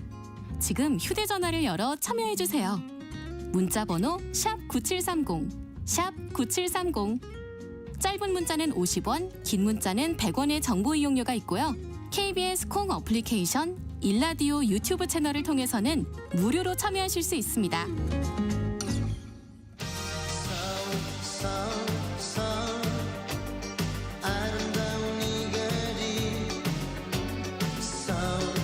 2016 지방선거 정밀 타격 인터뷰. 일꾼의 자격. 네, 차기 서울시장 선거 관련 여론조사에서 선호도 높은 후보감으로 꼽히는 분이죠. 정원호 서울 성동구청장이 서울시장 출마를 공식화했습니다. 세금이 아깝지 않은 서울을 만들겠다는 정원호 성동구청장과 이야기 나눠보겠습니다. 어서 오십시오. 네, 안녕하세요. 네. 정원호입니다. 어제 이제 출마 선언하시고 네. 첫 출연을 또 저희 세상의 모든 정보 유닝구입니다. 네. 나오셨는데 네. 이제 서울시장 물론 이제 당내 경선을 또 통과하셔야 되겠지만은 후보로서 우리 시민들에게 한 말씀 해주신다면은. 네, 이제 오랜 시간 또 고민도 하고 또 많은 시민들과 의견도 나누고 그러면서 이제 출마할 결심을 했는데요. 가장 크게 제가 마음속에 담고 있는 건 어떤 경우에도 시민의 세금이 아깝지 않은 서울을 만들어야 한다. 그러려면 시민들이 원하는 일을 우선해서 해야 한다. 시장이 원하는 일을 하는 것이 아니고 시민들이 바라는 일, 시민의 불편한 것 점 이걸 개선하는 것. 그래서 시민의 일상생활이 안전하고 편안하게 진행될 수 있도록 뒷받침하는 것. 이것이 기본적인 임무가 아니겠는가 이렇게 생각하고 있습니다. 네, 제가 처음에 소개해드리면서 세금이 아깝지 않은 서울을 만들겠다라고 정원호 구청장께서 말씀하셨다 그랬는데 이거는 무슨 의미입니까? 네, 보통 이제 보면 이거 좀 세금 아까운 일이야라고 하는 일들이 많습니다. 네. 그 기본적인 건 시민들이 원하는 일이 아니고 시장이나 행정이 원하는 일을 이제 일방적으로 밀어붙일 때 사람들은 시민들은 그렇게 생각하는 것 같습니다.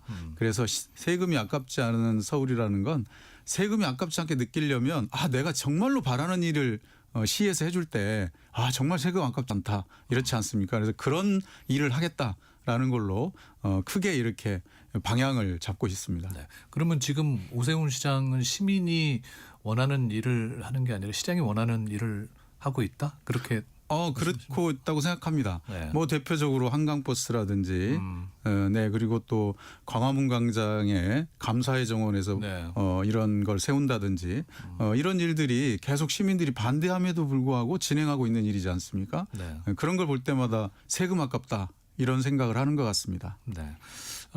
이제 그 정 구청장님은 이재명 대통령이 SNS에서 이제 직접 언급함으로 해서 굉장히 인지도가 올라가셨어요. 네, 그래서 많은 분들이 관심 갖고 또 봐주시기도 하고 그랬습니다. 네, 굉장히 기분 좋은 일이실 텐데 지금 뭐 각종 여론조사에서 선두권에 속해 있는 기분은 어떠십니까? 소감은 어떠세요? 사실 좀 무거운 마음입니다. 이게 부담을 갖고 이렇게 많은 분들이 관심 갖고 응원해주고 있는데. 이걸 잘 기대에 부응해야 된다. 이런 무거운 마음입니다. 네. 이재명 대통령과는 어떤 특별한 인연이 있으신 거예요? 특별한 인연이라보다는 자치단체장으로 지방정부의 장으로서 여러 경로를 통해서 만날 수가 있었는데요. 제가 초선 성동구청장일 때 이재명 시장님이 재선 그러니까 4년 선배 이제 성남시장이셔서 제가 여러 가지 정책을 또 배우기도 하고 그랬은 것 같습니다. 네. 가장 그 정구청장님께서 그래도 이재명 대통령이 전에 지자체 단체장 할 때 모범적이었다고 생각했던 정책들은 어떤 것들이었을까요? 뭐 여러 가지가 있습니다만은 제가 가장 기억에 남는 건 이재명 대통령님께서 행정의 기본 원칙을 당시 성남시장을 하시면서 주민의 민원이 가장 중요하다. 주민의 민원을 중요하게 생각하고 일을 해야 된다. 민원은 귀찮은 게 아니고 아주 중요한 것이다라고 했던 게 굉장히 마음에 남아서 저도 이제 성동구청장을 하면서 주민의 민원이 정책의 보고다라고 그렇게 생각하고 일을 했던데요. 그런 측면에서 굉장히 많이 배운 것 같습니다. 이건 좀 아니다 싶은 정책은 있었습니까? 네, 뭐 크게 못 느꼈습니다. 네. 네. 이제 3선 성동구청장 하셨으니까 그동안 성동구를 위해서 많은 일을 하신 거 아니에요? 12년 동안. 어떤 정책을 가장 성공적으로 이루셨다고 생각하세요? 저는 이제 뭐 여러 가지 뭐 떠오르는 것도 있는데 기본적으로 주민들이 가장 지금까지도 만족감을 느끼고 계신 건 제가 제 휴대폰 번호를 공개해서 그걸로 이제 문자 메시지로 민원을 받은 것 그리고 민원이 오면 2, 3일 안에 답변을 드리는 것. 그래서 이게 수시로 소통이 되면서 요즘은 하루에 한 3, 40건씩 민원이 오는데요. 이게 매일같이 옵니다. 그걸 매일같이 그렇게 소통을 하거든요. 그런 측면에서 이제 주민들이 이게 가까이 있구나. 구청장이 만나기 어려운 사람 또 대화하기 어려운 사람이 아니고 내가 걱정이 있거나 불편함이 있을 때 얘기하면 언제든지 답변을 받을 수 있는 사람이구나. 내 말을 듣고 있구나. 네네. 귀 기울여주는구나. 그런 측면에서 굉장히 가까워져서 이게 부족 만족도라든지 이런 것에 또 행복도 이런 것에 영향을 미치고 있다고 생각합니다. 근데 서울시장이 되시면 그 많은 전화 받기 쉽지 않으실 텐데요. 그것도 그런 질문도 받았는데요. 사실은 요즘 기술이 발달해 가지고 이제 성동구청 같은 경우는 한 3, 40건 온다면 서울시장이 되면 한 1000건 정도 될 것 같습니다. 그 1000건을 AI를 통해서 이 분류를 해내고 그러면 이제 내용들이 비슷한 내용들이 많거든요. 이걸 분류해 가지고 읽고 답하고 하면 같은 시간에 해낼 수 있다 이렇게 지금 보고 있습니다. AI를 또 적극 활용하시는 구청장님. 아니 근데 보통 이제 이 지자체장이나 뭐 그런 분들은 공무용 폰과 개인 폰을 쓰는 걸 그러면 다 직접 관리를 하시는 거예요? 제가 지금 민원 전용이 있고 제 개인 번호가 있는데 요즘 두 군데 다 옵니다. 그래서 둘 다를 다 관리하고 있습니다. 그거는 보통 이 성심이 아니고서는 다 일일이 답변해드리기 쉽지는 않을 것 같은데 대단하신 것 같습니다. 네, 그게 이제 가장 중요한 일이라고 생각하면 그게 어렵지만은 않은 것 같습니다. 네. 앞으로 그런 거는 계속 이어가시면 참 좋을 것 같아요. 네, 그렇게 하려고 합니다. 네. 그 성공버스 이야기를 안 할 수 없을 것 같습니다. 성공버스 이름이 참 재밌더라고요. 왜 성공버스인지 좀 설명을 해주시죠. 성동구 공공시설 무료 셔틀버스. 그래서 성공버스인데요. 이거는 이제 마을버스도 안 다니는 그 대중교통 사각지대가 있습니다. 예컨대 어떤 재개발 구역이 하나 생겨서 아파트 단지가 생겼는데 기존에는 거기 마을버스가 노선이 없었는데 새로 만들려니까 서울시에서 잘 허가가 안 나는 거죠. 그랬을 경우에 그분들은 이제 대중교통이 없으니까 차로 다닐 수밖에 없잖아요. 그랬을 때 걸어 다니거나 굉장히 대중교통 이용이 떨어지는데 그런 지역뿐만 아니라 서울 시내 곳곳에 대중교통 사각지대가 있습니다. 뭐 5분 이상 걸어갔는데도 대중교통을 탈 수 없는 그런 지역을 저희가 쭉 추스려서 그 지역을 움직이는 버스를 만들었습니다. 그래서 그 대중교통 사각지대에서 뭐 전철역이나 구청이나 동주민센터나 복지관이나 뭐 보건소나 이런 데를 쭉 연결하는 그렇게 해서 움직이는 것을 대중교통 그 성동구 공공시설 무료 셔틀버스라는 이름으로서 운행을 했는데요. 이걸 운행하니까 굉장히 많은 분들이 대중교통 이용량이 같이 늘어났어요. 그래서 이게 하루에 한 3,000분씩 정도 이용을 하고 계신데 그러면 마을버스가 이용이 줄을 거라고 생각을 보통 하잖아요.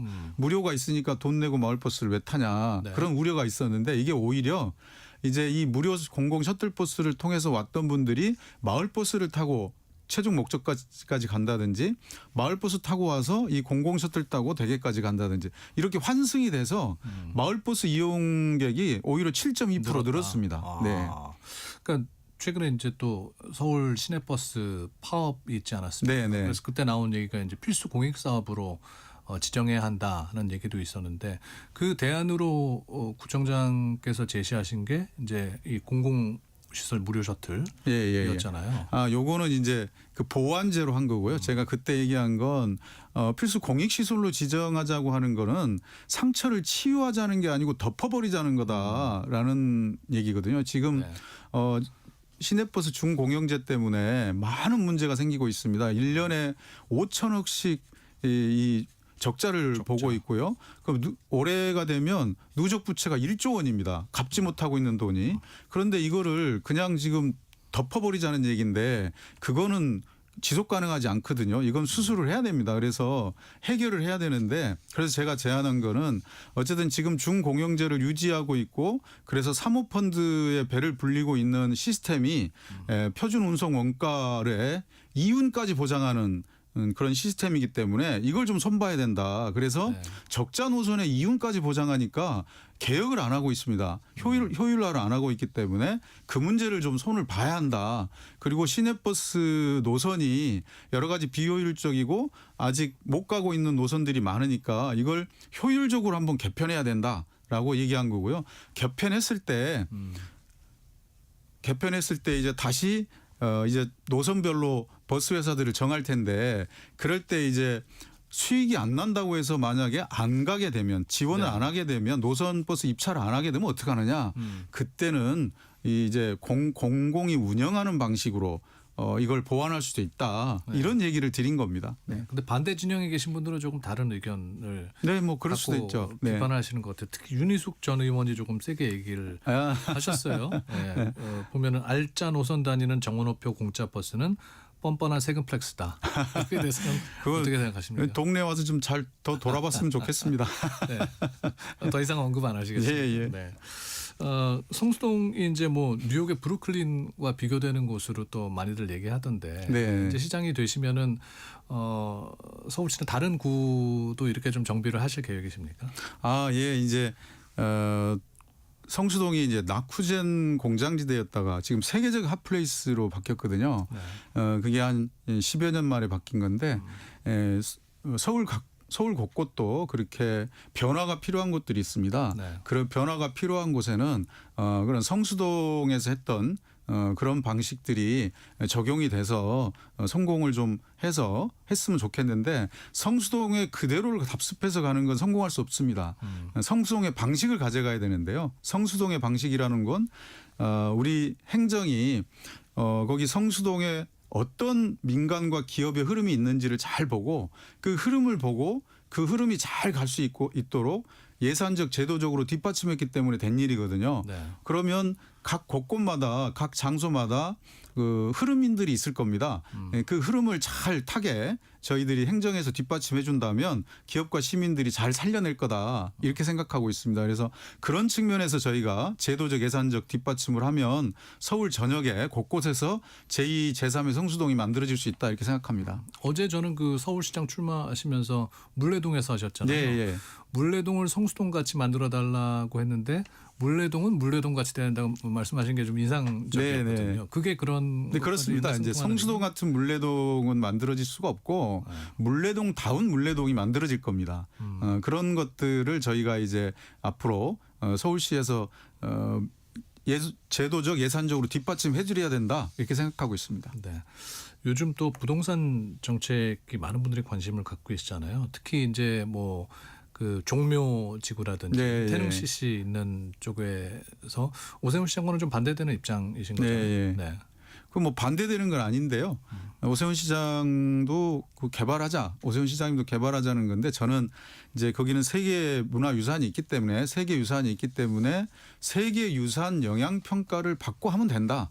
종묘든 종묘 앞에 세운 상가든 태강릉 앞에 태릉 CC든 간에 개발을 전제로 하되 네네 기준을 정해놓고 하면 되는데 그 기준이 유네스코에서 세계유산으로 지정한 거기 때문에 그거에 합당한 조치를 취해야 된다. 그래서 세계 유산 영향 평가를 진행하고 하면 된다. 우리가 보통 건물 하나 질 때도 환경 영향 평가, 교통 영향 평가를 하고 그다음에 진행하거든요. 그렇다면 당연히 세계 유산 앞에서는 세계 유산 영향 평가를 받고 하면 된다라는 게 이제 제 입장입니다. 네. 태릉 CC는 뭐 어떤 그것도 마찬가지로 세계 유산 영향 평가를 받고 거기에서 영향을 최소화한 상태에서 진행하면 된다 이렇게 생각하고 있습니다. 성수동도 지금 그 3표 레미콘 부지 개발 두고 의견이 조금 다르신 것 같아요. 그렇지는 않고요. 네. 의견이 다른 건 아니었고 이제 오세훈 시장님께서 3표 레미콘 개발 요 공장 이전하고 개발한 거 이제 당신 작품이다. 라고 이제 얘기를 하시면서 생긴 약간의 그런 해프닝 같은 겁니다. 네. 네.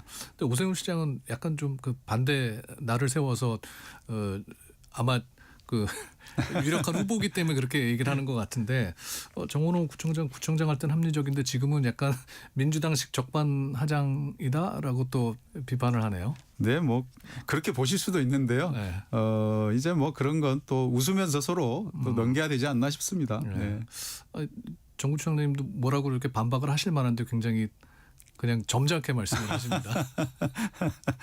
이게 뭐 선거라는 게 저는 이렇게 생각합니다. 시민의 불편함과 싸워야지 네. 상대 후보랑 싸우려고 자꾸 하면 상대 후보의 조그마한 것 가지고 자꾸 비판하게 되고 그러면 시민의 불편함은 어디로 가겠습니까?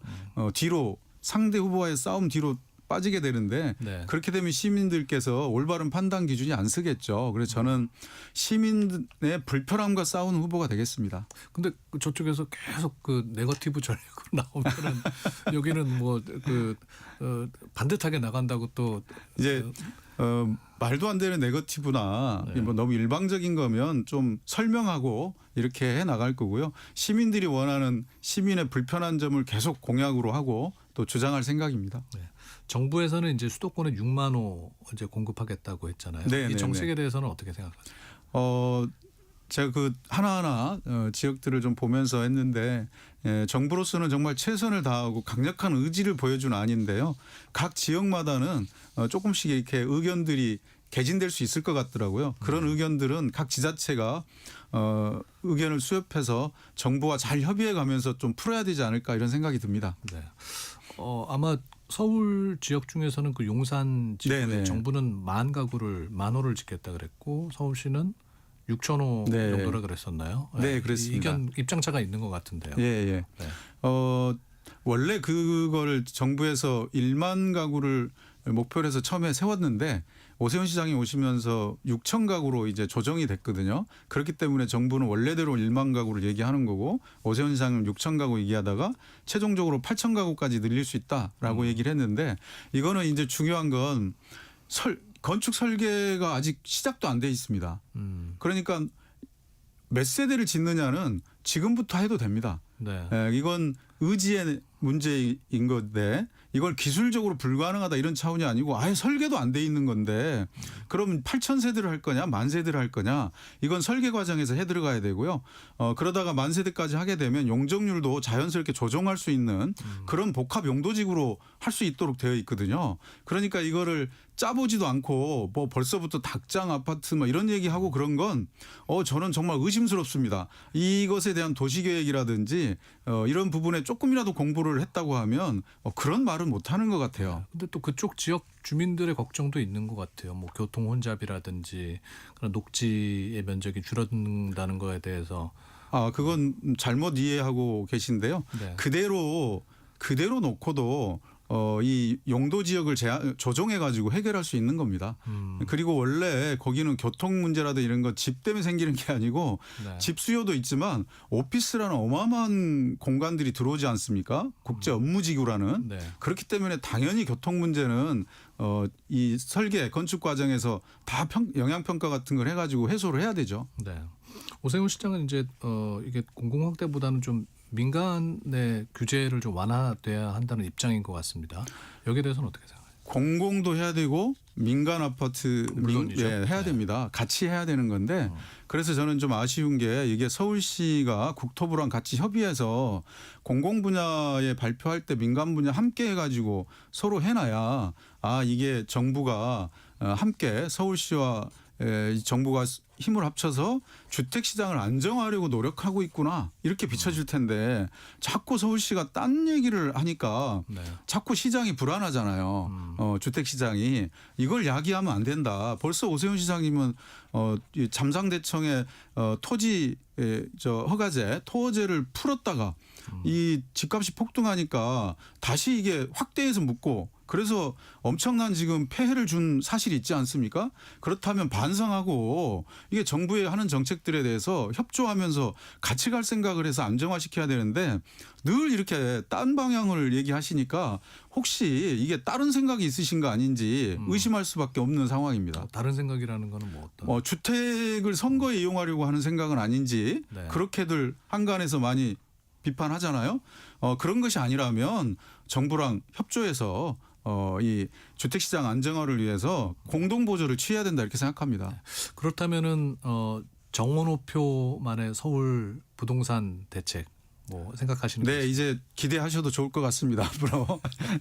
제가 이제 구체적인 이 개발 공약과 주택 공약에 대해서는 제가 이 현직 구청장이라 사퇴를 하고 발표를 해야 되거든요. 그래서 그 분야는 제가 사퇴하고 공식 출마 선언을 하고 나서 발표를 할 예정입니다. 그때 한번 더 나오셔야 돼요. 아유, 꼭 불러주십시오. 그러니까 이제 3월 5일까지가 사퇴 시한입니다. 얼마 안 남았습니다. 그때 한번 다시 모시고 그 얘기는 듣도록 하고요. 교통방송이 이제 서울시 지원으로 운영이 되던 방송이었는데 지금 거의 문 닫은 지원을 못 받고 있죠, 서울시에. 이것도 안타깝습니다. 사실 오세훈 시장님이 이제 시의회에서 한 거긴 하지만 시장님이 좀 과제됐다고 보는데 이게 굉장히 좀 편파적 결정이었다고 생각하고요. 지난번 폭설 왔을 때 완전히 교통 대란이 일어났지 않습니까? 그랬을 때 이 교통방송이 정상적 역할을 했었다면 시민들의 불편함이 확 줄었지 않았을까 그렇게 생각하고요. 또 재난 시기에도 마찬가지입니다. 그래서 이거는 서울시의 교통과 재난 주간 방송의 역할이 좀 필요한 것 같더라. 그래서 공영 역할이 좀 필요한 것 같다는 생각이 듭니다. 그래서 그런 부분부터 좀 이렇게 정상화가 필요하지 않나 이런 생각이 듭니다. 그럼 다시 이제 그 예산을 집행할 수 있는 방법들은 있는? 그건 이제 같이 또 의회랑 의논을 해야 될 문제 같고요. 또 TBS랑 또 시민들 의견도 반영해서 합의점을 좀 찾아내서 진행을 해야 되는데 방향은 교통과 또 재난에 있어서 주간 방송이 필요하다. 그런 공영적 기능들을 우리가 같이 좀 가져야 된다 이렇게 생각합니다. 정호롱 구청장님이 이제 성동구청장으로서는 지난 12년 동안 성수동을 비롯해서 이제 성동구를 잘 이끌어 오셨다는 평가인데 이게 또 서울시장 이렇게 몸집부터가 이제 달라지는 거 아니겠습니까? 25개 또 구를 다 아우러서 서울시정을 이끌어 나가야 되는 거기에 대해서 약간 우려를 하시는 분들도 계신 것 같아요. 그걸 불식시키기 위해서 좀 한 말씀. 하시죠. 뭐 누구나 처음은 있죠. 시장 처음 하는 건 다 누구나 있을 거고 오세훈 시장님도 처음 시장하실 때는 뭐 행정 경험이 전혀 없었던 거고 박원순 시장도 아예 행정 경험이 없었지 않습니까? 그렇게 놓고 보면 이렇게 저는 이제 오히려 이제 행정 경험을 좀 꽤 쌓은 거고요. 그리고 맡겨놓은 일을 잘하면 더 큰 일도 잘할 수 있다. 뭐 하나를 보면 열을 할 수 있다 이런 말이 있듯이 그런 측면에서 긍정적으로 봐주시면 좋겠습니다. 민주당 내에서도 지금 한 6분 정도가 서울시장 나오신다고 출마 선언하신 것 같은데 다른 후보들하고 비교했을 때 나만의 강점은 무엇이다? 다들 훌륭하신 분들이고 한 분야에서 어떤 일가를 이룬 분들이잖아요. 그래서 굉장히 좋은 분들이신데 사실 선거라는 거는 그 시대에 누구를 원하느냐입니다. 시대 정신이 누구한테 가 있느냐, 누가 더 훌륭하고 좋냐보다는 저는 행정가로서 성공한 경험이 있고 일로서 검증이 된 그런 측면으로 본다면 지금 시대에 가장 좀 필요한 건 일로서 검증된 사람 이런 걸 좀 원하지 않나 싶어서 그런 분야로 저는 좀 어필을 하고 싶습니다. 어제 그 뭐 이해식 최현일 의원 또 박경미 의원도 오셔서 응원을 많이 해주시던데 예. 힘이 되셨습니까? 예, 이제 같은 한 팀으로 이렇게 갈 수 있게 돼서 더욱 힘이 나는 것 같습니다. 네, 저는 어제 그 이제 화면을 보면서 정부청장님이 그 막 서울시장에 출마하겠습니다 발표하시고 막 환호성을 보낼 때 약간 어색해도 하시면서 아직은 그런 환호에 좀 낯서신가 봐요. 예. 네, 아직 한동훈 전 대표는 그럴 때 또 이렇게 멋있는 포즈도 취하고 그러더라고요. 예, 이제 저도 좀 준비를 해보겠습니다. 네. 좋은 결과가 있으셨으면 좋겠고요. 1960님께서 집 떠나 서울에서 직장 다니고 있는 딸내미한테서 부청장님 얘기 자주 들었다고 하십니다. 닉네임이 가든파이브시라고. 네. 이름에서 오는 별명입니까? 네, 정원 오.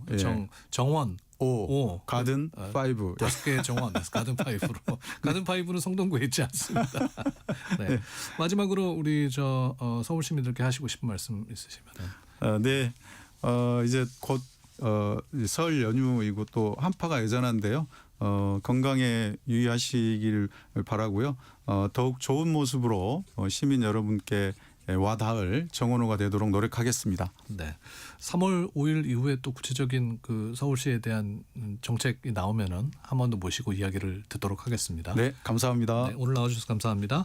서울시장에 출마한 정원호 성동구청장과 이야기 나눴습니다. 저희가요 서울시장 후보로 거론되는 오세훈 서울시장과 나경원 의원에게도 이제 출연 요청을 해놓은 상태인데요. 일정이 조율돼서 또 함께 모실 수 있으면 좋겠다는 바람도 가져보고 내일은 윤희숙 전 의원이 출연합니다. 서울시장 출마의 변 직접 들어보는 시간 마련했으니까요. 내일도 함께해 주시면 좋겠습니다.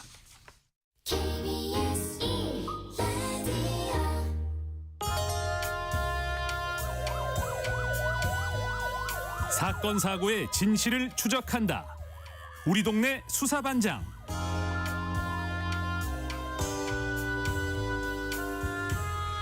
네, 월요일은 우리 주변의 사건 사고 짚어보고 그 이면의 진실과 법리를 꼼꼼하게 들여다보도록 하겠습니다. 범죄의 재구성부터 판결의 의미까지 짚어보는 우리 동네 수사반장. 오늘도 날카로운 시선으로 사건을 분석해줄 서혜진 변호사와 함께합니다. 어서 오십시오. 네, 안녕하세요. 반갑습니다. 우리가 이제 새 코너를 맞았습니다. 네. 우리 또 새로운 분위기로 가야 되는데 경찰은 아니시잖아요. 우리 동네 수사반장이라는 타이틀이 붙었는데 우리 동네에 조금 더 방점을 찍고 친근하게 이제 법률적 쟁점이 있는 사건을 설명해드리도록 하겠습니다. 잘 못하면 또 사람이 바뀔 것 같아요. 그럴 리는 없어요. 서 반장님, 그럼 오늘 첫 사건으로 사제 총기와 관련된 사건. 이야기 나눌 거죠? 네. 이게 아마 작년에 일어난 사건인데 다들 기억을 하실 겁니다. 작년 7월 인천 송도에서 발생한 사건인데요. 친아들이 차려준 자신의 생일 잔치 현장에서 아버지가 직접 만든 사제 총기를 발사해서 아들을 살해한 사건입니다. 깜짝 놀랐어요. 네, 이게 뭐 많은 분들이 생생하게 기억을 하실 거예요. 근데 이 사건에 대한 1심 판결이 지난 6일에 선고가 되어서 오늘 좀 소개를 해드리려고 합니다. 네, 이게 사제 총기라는 게 이제 우리나라에서도 만들 수 있는 거군요. 네, 사제 총기는 사실 인터넷이나 유튜브 같은 걸 보면 해외에서 이렇게 어떻게 만든다라는 걸 정보를 제공하는 사람도 굉장히 많고 사실 이런 정보를 좀 조각된 것을 막 이렇게 모으면은 충분히 조악하지만 위험성이 있는 사제 총기를 만들 수 있는 상황이라고 합니다. 이게 뭐 지금의 일만 아니라 오랫동안 있어 왔던 일이고요. 다만 이제 우리나라 같은 경우는 총기 소유의 뭐 제작이라든지 소유 이런 유통 같은 게 원칙적으로 엄격하게 금지되어 있는 총기 금지 국가이죠. 미국과 다른 거죠, 한마디로. 다만 이제 예외적으로 뭐 사냥이나 유해 조수 포획 이런 특별히 총기를 사용해야 될 사람들이 있잖아요. 이런 사람들은 특별한 목적에 한해서 제한적으로 이제 허가를 받아야 하고요. 허가가 받더라도 이 총기에 대한 보관은 개인이 아니라 경찰 관서에 하도록 되어 있습니다. 그래서 24년 기준으로 경찰의 허가를 받아서 합법적으로 보유하는 총기를 보니 한 10만 6천여 정 정도라고 하고요. 생각보다 많네요. 네. 근데 뭐 이런 것들은 어쨌든 법망 속에서 확실하게 관리가 되고 있는 것이기 때문에 사실 크게 문제는 없습니다. 뭐 불법으로 총기를 제작하거나 소유, 판매할 경우에는 총포, 도검, 화약류 등의 안전 관리에 관한 법률에 따라서 3년 이상이나 15년 이하의 징역, 또 3천만 원 이상 1억 원 이하의 벌금형에 처해지게 됩니다. 굉장히 중한 범죄로 다뤄지고 있습니다. 네. 어쨌건 뭐 사제 총기가 사용됐다는 것도 놀랍지만은 그 지난 인천 송도 사건은 굉장히 치밀하게 준비를 한 것 같아요. 네, 이게 뭐 현장에서 갑자기 뭐 우발적으로 뭐 총기를 난사하거나 이런 게 아니라 사제 총기를 가지고 갔다는 것 자체가 이미 사실은 범행을 치밀하게 계획했다라는 이제 증거 중에 하나였고요. 1년 전부터 이 피고인은 범행을 위해서 총기를 제작했고 산탄을 개조해서 발사 연습까지 하는 등 상당히 계획적으로 이 범행을 준비했다는 점이 밝혀졌습니다. 그리고 또 하나 이제 피고인에게 인정된 죄명이 살인죄 말고 현주건조물 방화 미수죄라고 있어요. 예.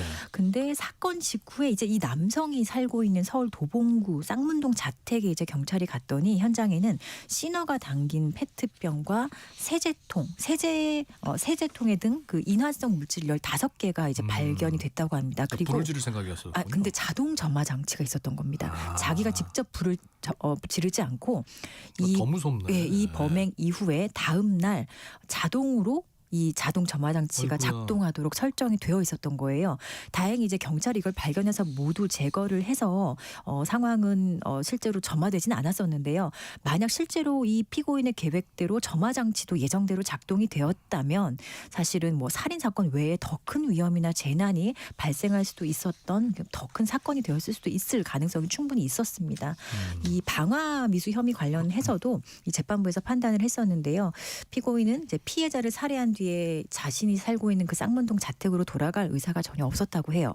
그리고 타이머에 있는 점화 장치도 충분히 작동이 가능했던 것으로 보여서 이 방화 미수죄도 이제 유죄로 인정을 했습니다. 아이고, 그러면 거기 또 사시는 분들은 또 큰 그렇죠. 피해를 예. 당할 수도 있어요. 사실 그분들은 전혀 이런 상황에 대해서 인지를 못 하시는 거잖아요. 자택 주변에 계시는 분들은.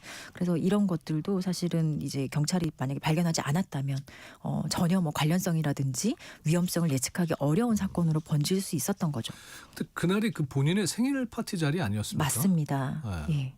그리고 이게 너무나 사람들이 이해하기 어려운 거죠. 그러니까 자기를 위해서 친아들이 생일 파티를 열어준 자리였거든요. 그러니까 아들은 사망했고 네. 또 피해자가 더 늘 뻔. 네, 현장에는 며느리도 있었고요. 또 어린 손주 2명이 있었고 그 집에 있었던 외국인 가정교사까지 총 6명의 사람들이 있었다고 합니다. 근데 단순히 이제 아들에 대한 살인죄만 인정된 것이 아니라 이 나머지 현장에 있었던 사람들에 대한 살인 미수죄까지 인정이 됐거든요. 네. 그 이유는 이제 사람들이 이제 뭐 이런 아들이 이런 사건 총기가 발사되고 뭐 이런 사건이 있으니 다 피신을 하게 되었잖아요. 근데 피신을 하고 나서도 이 피고인이 방문을 열면서 계속적으로 이들에 대해서 살해 위협을 했다고 합니다.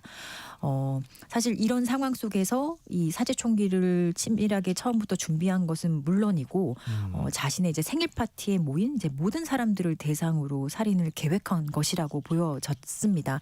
그래서 이 피고인은 또 법정에서는 아들에 대한 살인은 사실은 인정은 했지만 이들에 대한 살인 미수죄는 또 부인을 해요. 그렇지만 이 재판부에서는 이들에 대해서도 상당한 시간 살해 위협이 계속되었고 사실 계속 이제 총기를 들이대면서 살해 위협을 했기 때문에 살인 미수죄도 모두 인정이 되었습니다. 대체 이유가 뭡니까? 이 피고인은 원래 이 친아들과는 상당히 이제 좀 분리나 떨어져서 살았던 것 같아요. 왜냐하면 수십 년 전에 이미 그 자신의 전처와 이혼을 한 상태였습니다. 자신의 어떤 뭐 다른 범죄 전력 등 때문에 이혼을 한 상태였고 아들은 그 이혼 사실을 굉장히 좀 늦게 알았던 것 같아요. 예. 근데 그럼에도 불구하고 이 전처가 법률상 이혼 후에도 오랫동안 이 피고인에게 경제적인 지원을 매월 수백만 원씩을 해왔습니다. 그리고 어느 순간 이제 2023년도부터 이제 지원을 중단하게 되는데요.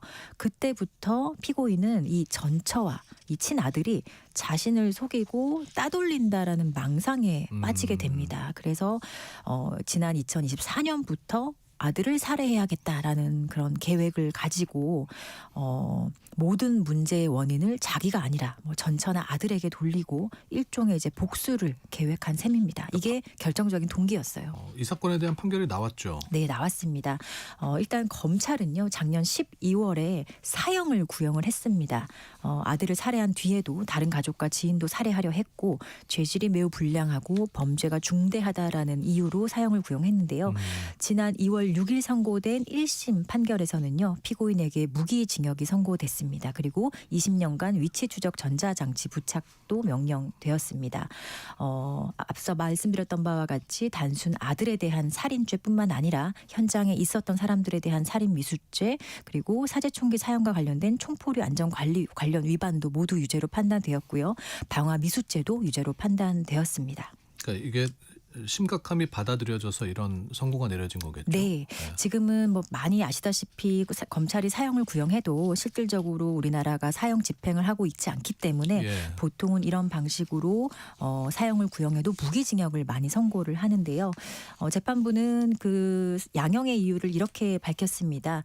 사람의 생명은 무엇과도 바꿀 수 없는 가장 중요하고 고귀한 절대적 가치다. 살인은 이를 침해하는 중대 범죄이기 때문에 그 책임이 매우 무겁다. 라고 해서 양형 이유를 밝혔습니다. 당연히 그래야 되겠죠. 예. 근데 이번 사건처럼 이렇게 우리나라에서도 사제총기에서 가족을 해친 사례들이 있었나요? 네, 가족이라기보다 사제총기가 문제가 돼서 큰 사건이 발생했던 사건이 있어요. 16년도 10월에 발생한 사건이고요. 서울 강북구 오패산 터널 인근에서 사제총기를 만들어서 난사한 그런 사건이 있었습니다. 많은 분들 기억하실 텐데요. 경찰 한 분 돌아가셨죠. 네, 경찰이 이제 출동한 경찰이 이제 단순 폭력 사건인 줄 알고 뭐 이런 방탄복이나 이런 조치를 취하지 않고 출동을 하셨다가 총에 맞아서 순직을 했던 그런 사건인데요. 또 발사된 유탄에 의해서 시민 2명도 굉장히 큰 부상을 입었던 사건입니다. 이 범죄를 저지른 범인도 이 인천 송도 사건과 좀 유사하게 어떤 사회 부정과 경제적 어려움을 겪으면서 자신이 이미 성폭력 범죄 등 여러 가지 전과가 있었어요. 그래서 사회에 좀 적응을 하지 못하자 이 모든 원인이 사실 자기에게 있는 거잖아요. 그런데 그런 잘못을 인정하지 못하고 이 내 성폭력 사건을 좀 이상하게 잘못 수사한 나에게 억울한 죄명을 씌운 경찰에게 있는 거다라는 망상에 빠져서 범행을 계획한 사건이었습니다. 자신은 방탄복까지 입고 현장에 나와서 그냥 사제총기를 만들어서 막 난사를 했어요. 그래서 경찰의 제압도 사실 방탄복 때문에 피할 수 있었고요. 경찰과 시민들이 굉장히 이제 협조를 해서 검거를 했는데 이렇게 바로 검거를 하지 못했으면 사실 더 큰 피해가 있었을 수도 있는 사건입니다. 이 피고인도 마찬가지로 인천 사제총기 사건의 피고인과 마찬가지로 이제 무기징역이 선고되고 확정되어서 수감 중에 있습니다. 네. 그 일본에서는 아베 총리 맞아요. 많은 분들이 또 이 사건도 우리나라에서 일어난 사건은 아니지만 22년 7월에 아베 신조 전 일본 총리가 총기에 맞아서 사망을 했는데 이 40대 남성 총격범도 자기가 직접 제작한 총기를 가지고 이제 계획을 해서 이렇게 뭐 연설을 하고 있던 아베 신조를 향해서 총기를 발사해서 이제 사망하게 한 그런 사건이죠. 우리나라에서도 이게 사제총기가 더 이상 그 자유로울 수 없다면은 좀 처벌이나 단속을 강화해야 되는 거 아닙니까? 네, 사실 경찰에 이제 관리되고 있는 그런 그 총기 같은 경우는 이제 법률에 의해서 체계적으로 관리가 되고 있기 때문에 그 관리는 뭐 잘하면은 문제가 없어요. 그런데 이렇게 직접 제작한 총기 같은 경우는 그게 어느 정도 수가 있는지 그리고 누가 어디서 이걸 어떻게 제작하는지 사실상 파악하기 굉장히 어렵거든요. 근데 사실 이게 개인이 인터넷이나 유튜브 같은 채널을 통해서 굉장히 쉽게 그 정보를 제공받을 수 있고 또 이렇게 실행해보는 사람들이 많은데요. 실제로 경찰이 이런 온라인 단속을 좀 하기도 합니다. 그리고 뭐 방심위를 통해서 뭐 그 컨텐츠를 차단하는 경우도 있는데 시간이 좀 굉장히 많이 걸리기는 해요. 근데 어쨌든 이제 앞으로는 이제 허가받아서 관리되는 총기만큼이나 이렇게 사제에서 개인이 직접 제작하고 개조한 이런 총기를 이 정보 공유, 애초에 이걸 어떻게 만드는지에 대한 정보 공유를 어디까지 일단 허용할지 그리고 어디서부터는 제재를 할지 이런 문제에 대해서 좀 법률이 조금 더 관심을 두어야 하는 상황이 되었다고 생각이 듭니다. 이게 법적으로 보완돼야 할 부분은 어떤 또 건가요? 하나의 쟁점이 있었는데요. 이게 자신의 아들을 살해한 거잖아요. 일단 직계 비속을 살해한 것인데 우리나라에서 살인죄는 더 높게 형법상 처벌되는 게 직계 존속을 살해했을 때는 더 높게 처벌이 됩니다. 그런데 이렇게 자신의 아들 자녀들을 살해했을 때는 사실 실제로 더 낮게 처벌되는 경우가 많아요. 그런데 생명의 가치는 사실 직계 존속이나 직계 비속이나 모두 동일한데 직계 비속을 이렇게 살해했을 때 만약 그 가중하는 조항이 없는 상황이 이게 맞는지 또 아니면 직계 존속 살해죄를 더 무겁게 그대로 처벌하는 게 그냥 두는 게 맞는지 이런 형법 개정의 논의도 있었습니다. 자, 우리 동네 수사반장 서혜진 변호사와 함께했습니다. 고맙습니다. 네, 감사합니다. 자, 함께해 주신 여러분 감사하고요. 여러분의 내일을 기대합니다. 윤인구였습니다. 고맙습니다.